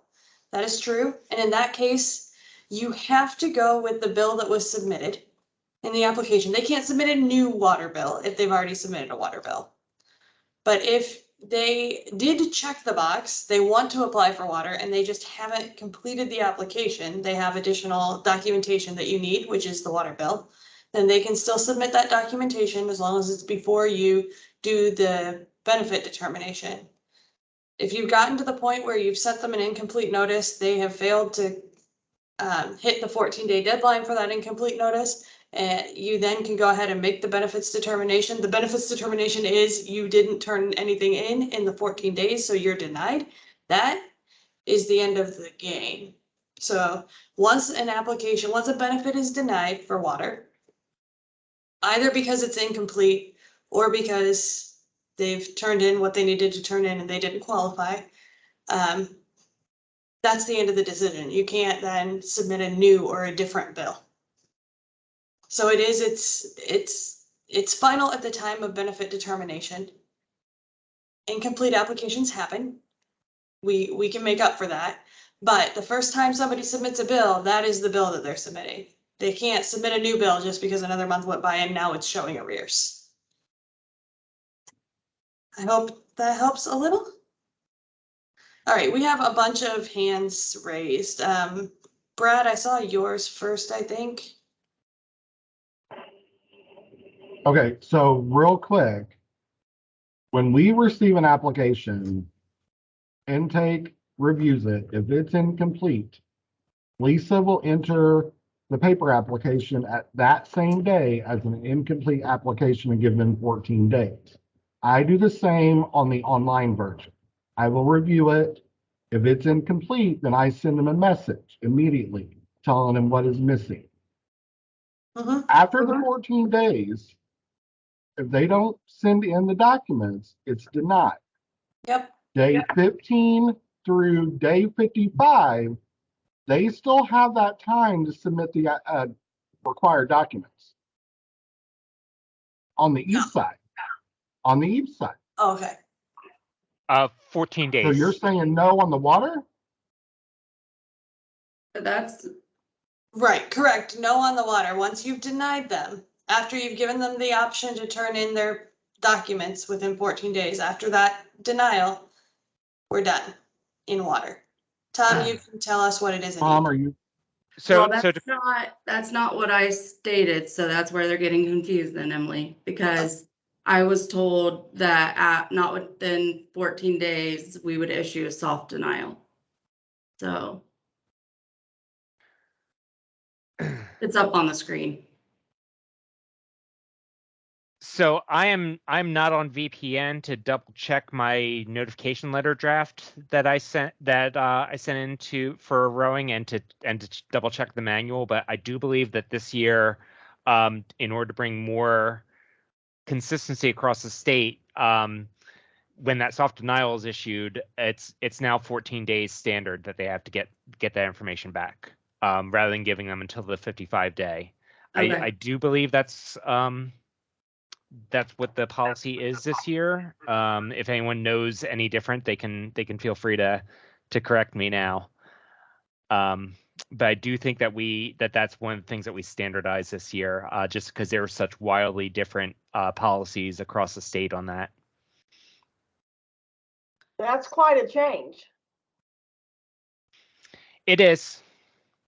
I mean, that's important that we know that, because in the past, if someone was denied a hard denial and suddenly produced, which happens all the time, suddenly produces the missing documents when they get that denial letter, then we were to go ahead and process them. And if they're complete, we're supposed to approve them. So you're saying not so with water, though? Right, with water, once you've denied them, that's the determination. Okay. So your initial incomplete letter will say you have 14 days to send this back, and then at the end of that 14 days, it's gonna say you've been denied because you didn't complete your paperwork. For water, that's the benefit determination, and after benefit determination, you can't submit a new bill. But Thomas, you're saying that they do not have any more days after 14 this year. There is no send your stuff in after the fact. Yeah, I'm nearly completely certain that that's what I put into the manual and onto the incomplete denial letters for this year. So if they get a hard denial after 14 days, they have to wait 30 more days to reapply.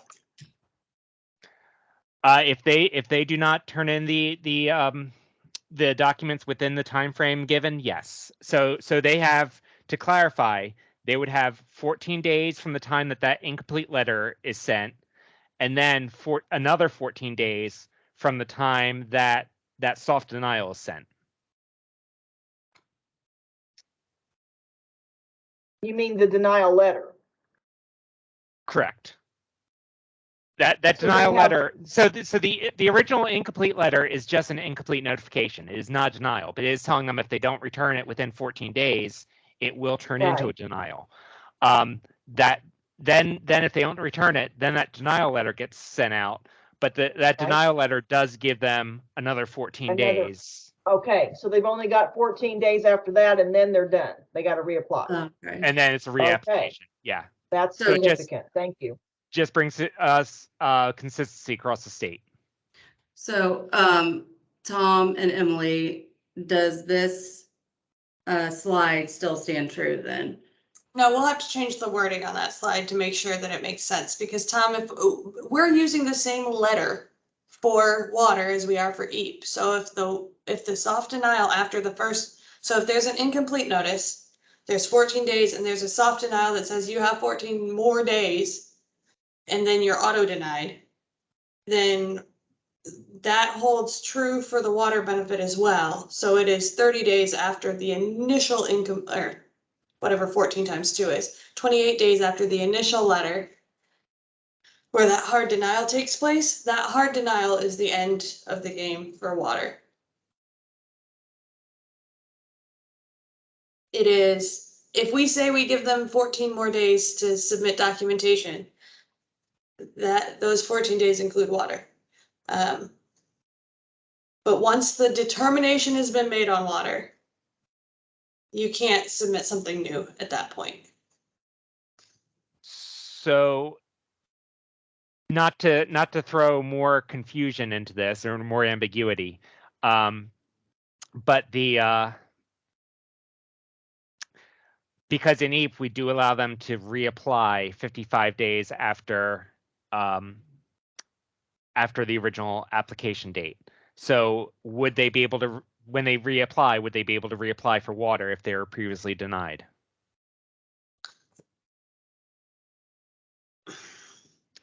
No.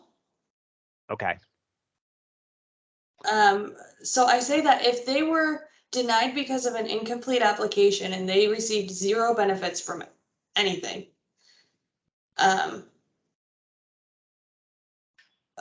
we can look at that and make sure that there's a policy for that. What I don't want somebody to do is apply just for water because they were denied for water the first time.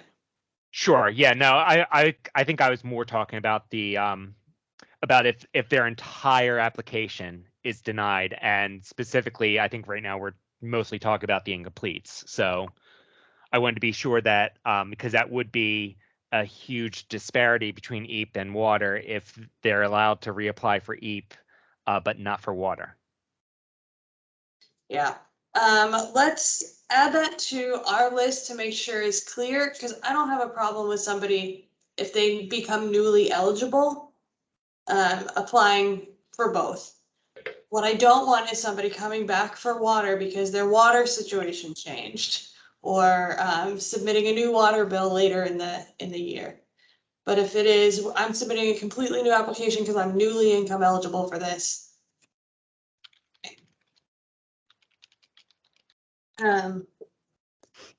So we're going to need to add wording about resubmission.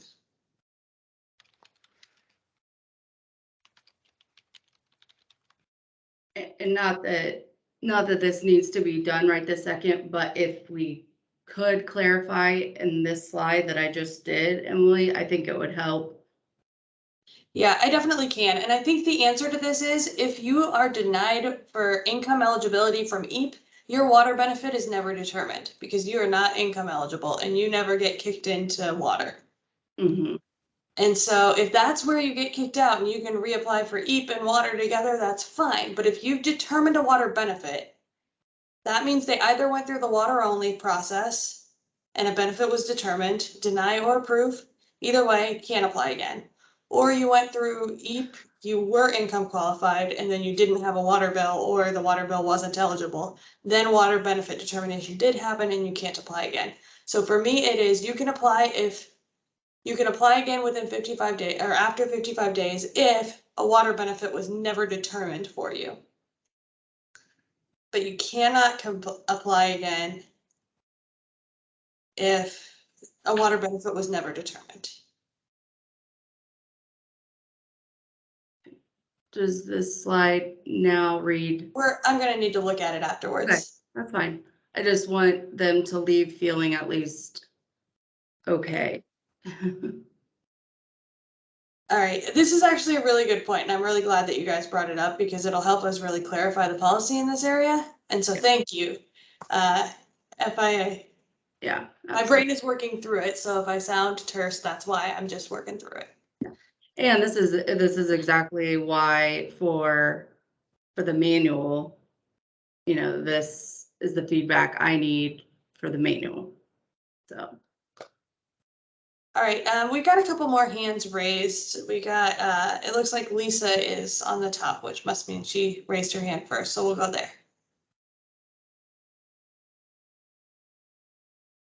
You answered my question. I'm done. Thank you. Sorry.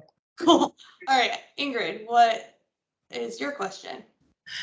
Mine's actually not a question, it's a statement that I think it makes sense to be very careful what we allow folks to do after the 14 days is up and the other 14 days, because let's face it, word of mouth is going to spread really easily for our applicants to hear, oh yeah, if you're behind on your water bill. And so it would be very easy to manipulate that timeline to then wait until there is a disconnect notice, or not a disconnect, an arrearage on the water bill. And so I think that it makes sense to be really clear on what we allow and what we don't allow to, not allow that manipulation then into circumstances. Does that make sense? Yes. Yeah, and that's what we're trying to do. We're trying to put in place a rule, and I can tell you the guts, right? I can tell you the intent behind the rule that we're putting in place, and we'll get the wording down. The intent behind the rule is we want for you guys to be able to not accept water bills after the decision has been made. We don't want people to game the system. We don't want people to turn in water bills later. We want to have a pretty hard cutoff there, but we want to make it reasonable. Whereas if an application does come in incomplete, they have time to submit that water bill to us. And we want that to line up as closely as possible with EAP rules. And maybe just put a harder stop on the end of a water than we do on EAP. So that's what we're heading towards. We're heading towards, you get one shot at this water bill this year. You either get it or you don't, and we're moving on. But we want to have the rules around it be really reasonable, and then just cut off when that determination is made. So we will work on some of the clarity around the 14 days and 14 days. We'll work on some of the clarity around if and when you can reapply, and try to provide some more clarity around that.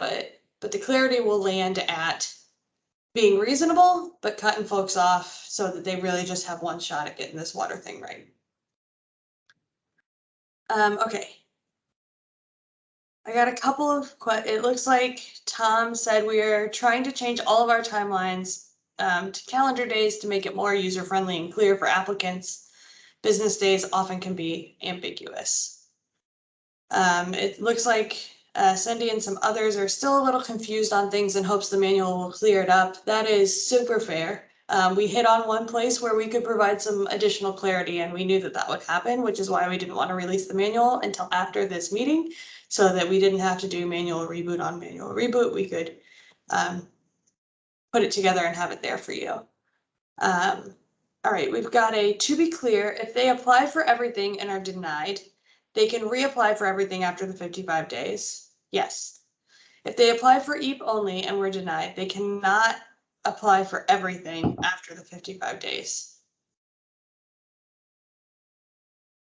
Unsure. Which is not a helpful question, or not a helpful answer.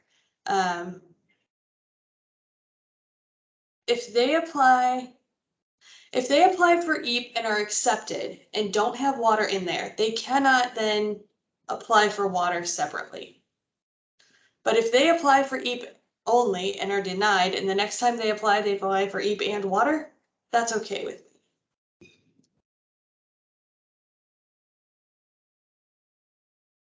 Which is, so that would be a no to Sarah, what your question is. Yes, they can apply for both if they're denied from EAP the first time, and then they learn about water and they apply for both together. What they can't do is apply for EAP and then get approved for everything and then go back and apply for water. And then we can definitely add that into the text. We can add some scenarios in there so that you can see what the rules are. All right, Brad, it looks like you've had your hand raised for a bit. Yeah, I think you answered my question just a little bit ago, just right now. So Okay. If they applied for water online or paper, we set the determination as approved. They can't come back with EAP, correct? They can't come back. Oh, if they do water only? Yes, if they do water only and we set the determination and we approve them, they cannot come back and ask for EAP benefits, correct? Technically, Tom, you'll have to make this decision. Technically, they can, but they have to go all the way through income verification again, because water is not auto qualified for EAP. So my view on that is that because we are using the same application form and the same application method, the same database, everything, that would create a duplicate application for a household. Our policy is that we do not redetermine eligibility for a household, for an approved household during the same program year. So I don't see how we would, at that point, if they've already had their eligibility determined and they submitted this application and specifically said they just want water only, given how our database works, I don't even see how we would do that. Yeah. Yeah, Which that's is why what, if I just somebody wanted, go ahead. Go ahead. I just wanted to clarify because I'm like, how can they do that for number one. Yeah. Because that will duplicate the application if I'm thinking correctly. And then secondly, I mean, probably throughout the whole state, clients don't read. I'm going to be honest with you, they're not going to see on this paper form, that very first section, what kind of assistance are you applying for? They're not going to read that. They're not going to see it. They're going to go straight to where it says applicant name. So I'm just kind of with our intake staff and our training, I just kind of wanted to get a clarification that it's either one or both, basically. Yeah, Okay. that's why I recommend, like, if anybody applies for water only, we should probably just plan to give them a call and be like, do you really mean this? Because you're taking yourself out of the EAP pool for the year if you do that. Correct. I hope nobody actually does. I hope we have 0 of those across the state, but if we do, let's try to make sure it's an informed decision on the client end. And with me being in charge of the online version, then you're saying I can contact that client through the online and say, hey, I know you check mark only water, but I really would like to prefer the energy assistance program as well, type thing. Okay, gotcha. Thank you. Yep, All right. great. Thanks for that. Let me look at this. Does the water bill also have to be current in relationship to the application date? It can't be, it can't be not current. It can't be unreasonable. It doesn't have to be right up on the application date. Like, it doesn't have to be, it just has to be like the previous one. But I'm guessing what you're talking about is if they turn that water bill in 15 days after the application date, can they do their most recent water bill at that point? No. And I believe, is the EAP rule that you cannot do that? The EAP rule is that it has to be the bill that was most recent at time of application? Sorry, my computer was lagging as I was trying to unmute myself. So yeah, so for the initial application, we definitely say that we need the current bill as of the date of application. The only difference that we have for that, the exception we have that's written in is if someone has already turned in an application and while they're waiting for it to be processed, they end up getting a disconnection notice. They can submit that new disconnection bill and be triaged, and that's because we have the rule about crisis and that timeline that's mandated by the feds on mitigating that crisis. With water, that crisis designation does not exist. So I feel like that's probably going to be a you and Ashley decision ultimately. Yep.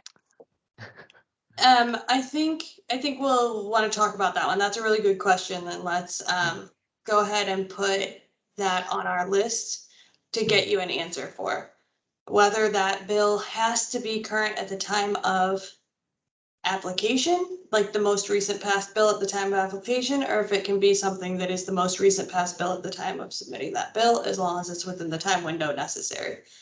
I know my feeling, but yes, we can talk. Cool.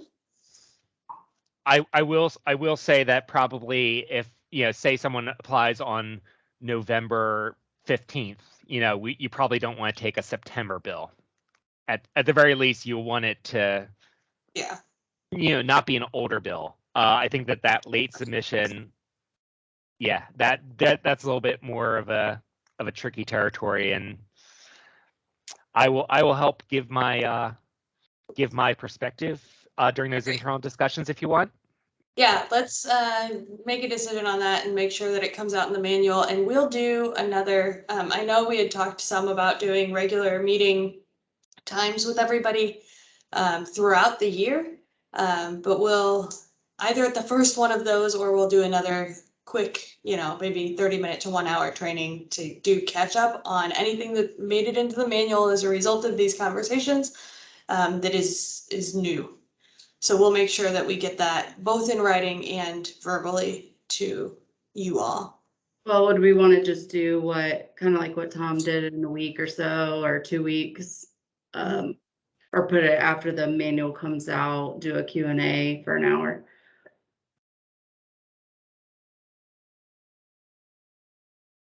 All right, Julie says that she's concerned about the manual not coming out until October 8th because the application period is open starting on October 1. And they'll probably have at-risk applications that are starting to roll. I hear you. I don't know that there's a ton we can do about that. It's a fair and legitimate concern. There isn't.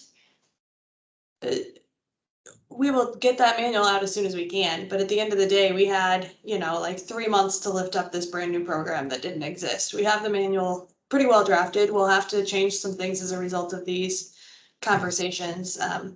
We'll get it out to you as soon as we can. I think we're gonna have to vamp a little bit in that first week of October.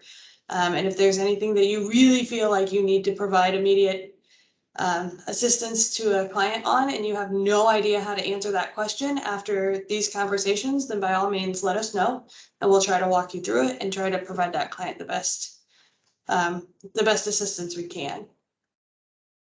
But, we're just in a time problem. Yeah, and really, I mean, the EAP manual has a majority of what you need for the base, and then what the differences are,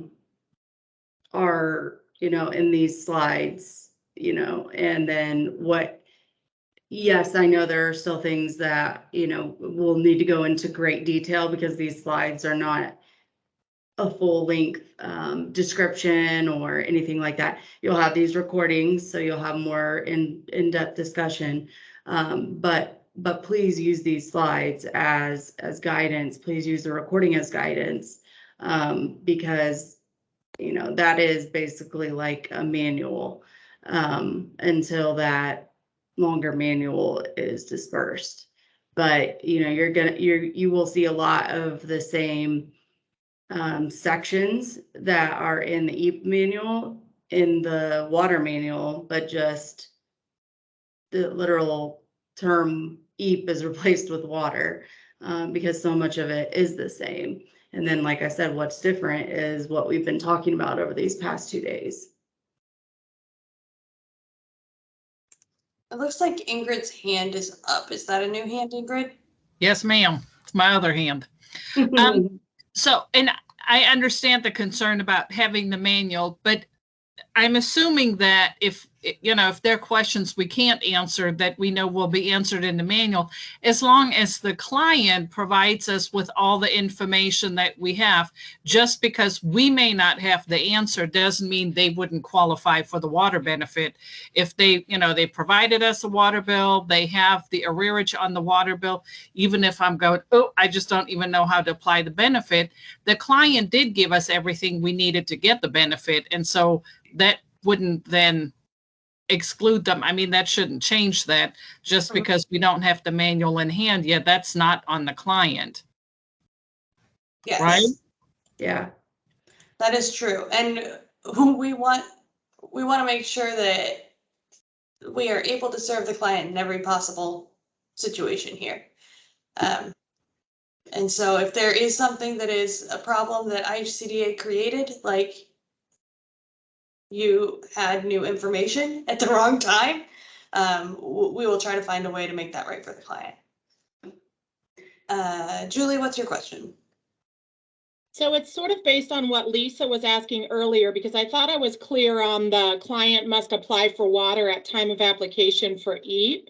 And unless I understood her question wrong, I heard from that they don't need to indicate when they submit their energy assistance application, but they do need to let us know by the time that we process that application, whenever that is. And that's where the confusion came up for me, so that you know, I get that we can use these slides in lieu of a manual, but I don't want to be telling somebody like, oh, no, you absolutely cannot get water help because you didn't submit a bill or indicate by checking the box on the application that you wanted water assistance. So now we can't help you because that opportunity passed. And then I thought you answered to her question that they could submit anything up until when we process, which may be a day. It may be the same day that we get it, or it may be 54 days after we get it. But it wasn't clear to me if at that point or at what point they need to indicate they need water assistance. That's a great question. And I think we need to separate out here indication of application to water from actual water bill in hand. They need to indicate that they're applying for water when they apply. They can do so by checking the box. They can do so by submitting a water bill. They can do so because you see their application and you say, hey, did you mean to apply for water? And they verbally tell you, yes, I did. And you hit the water box there. When they apply, thing one, they need to have applied to water. If they didn't, they can't apply for water. If they say, yes, I want to apply for water and their application is incomplete because there is not a bill attached, they do have the appropriate amount of time to attach that water bill. That part I get. That I get all that if it's incomplete. But I was just a little confused on if they submitted what they thought was a complete application, and it is. It has everything that we need to determine eligibility for energy assistance, and then they decide they want water when that window closes. But I'll figure it out. Yeah, I don't want to make, this is one where if we make a crazy harsh determination on it at the state level, that ties your hands. We do need them to identify that they are applying for water at the beginning of the process. They can't decide later. And that's really the most harsh statement that I'm willing to make right now. Because there is a little bit of a gray area there, especially given that we're starting off this process and the very, very first round of people in might not know that they need to check the water button. And so I want to give you a little bit of space there to double check to make sure that folks aren't missing the opportunity. But the rule is they have to identify that they're applying for water straight off the bat.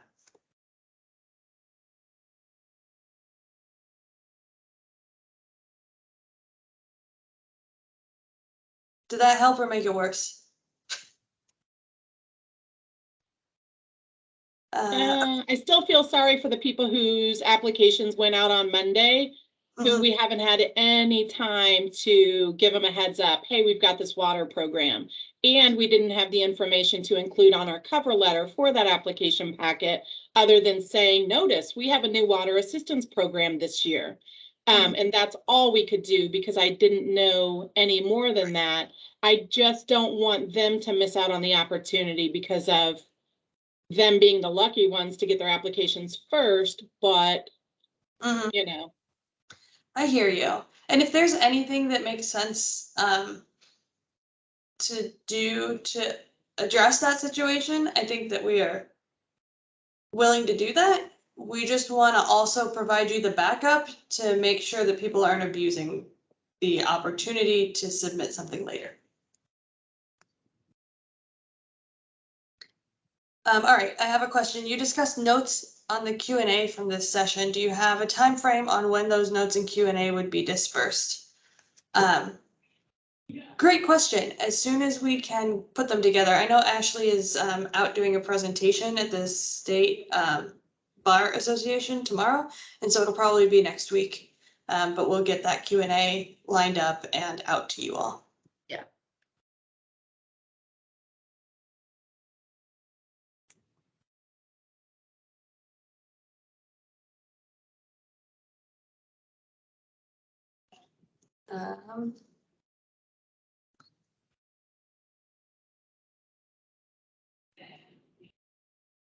I think there was a question.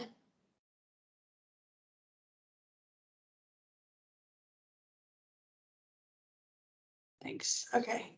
Are there any questions I haven't answered? Um,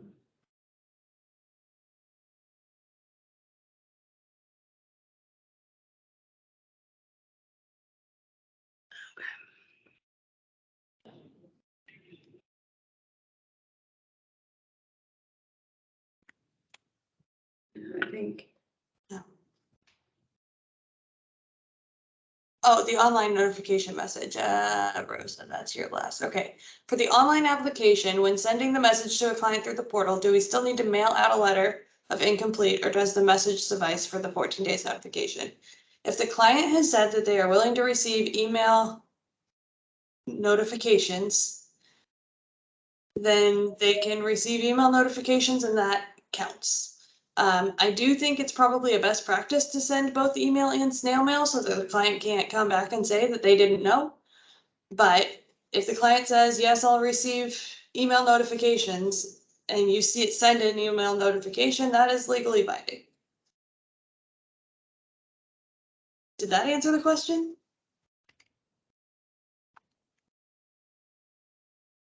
Yes, okay. But you're always welcome to send the letter notification as well, because that could be helpful for the client.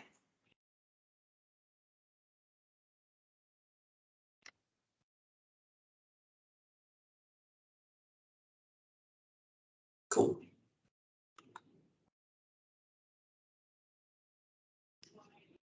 Is there anything else that you're thinking through this process that we'll need to clarify more? I know. My manual especially. Yeah, I want to make sure that clarifications, we get those in and we have those in the manual. So if there's anything else that you were like, we were talking about that, I kind of got it. But would love some more clarification for the manual, let me know. Brad, it looks like your hand is up again.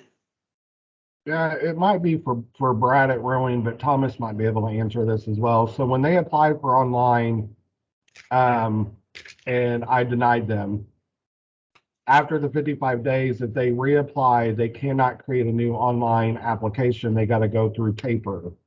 So on the online version, if they selected energy assistance only, and then they come back, or they've been denied, they come back with a paper application after 55 days, could they do both? I'll let Brad address that after lunch, or Okay, or if that's what I Brad, thought. or if Brad wants to address that now.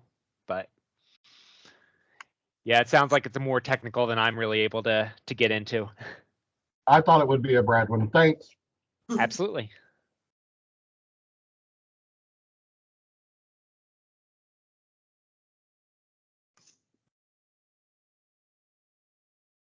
Awesome. Thanks for the really good questions, everybody. I super appreciate you pushing us on some of those issues where we needed to be more clear. And we need to make some additional clarifications that we'll need to have in writing and to think through a little bit better. So definitely appreciate that. And if things pop in your head as you're going through things, please feel free to email them to me, because especially next week, I'm going to be continuing to dive in to updating the manual with all the discussions and questions you have brought up. And then I'll be taking all the questions that we've had. I'll probably be playing back the recordings for myself just to make sure I didn't miss anything. I know Liz was taking notes for me too.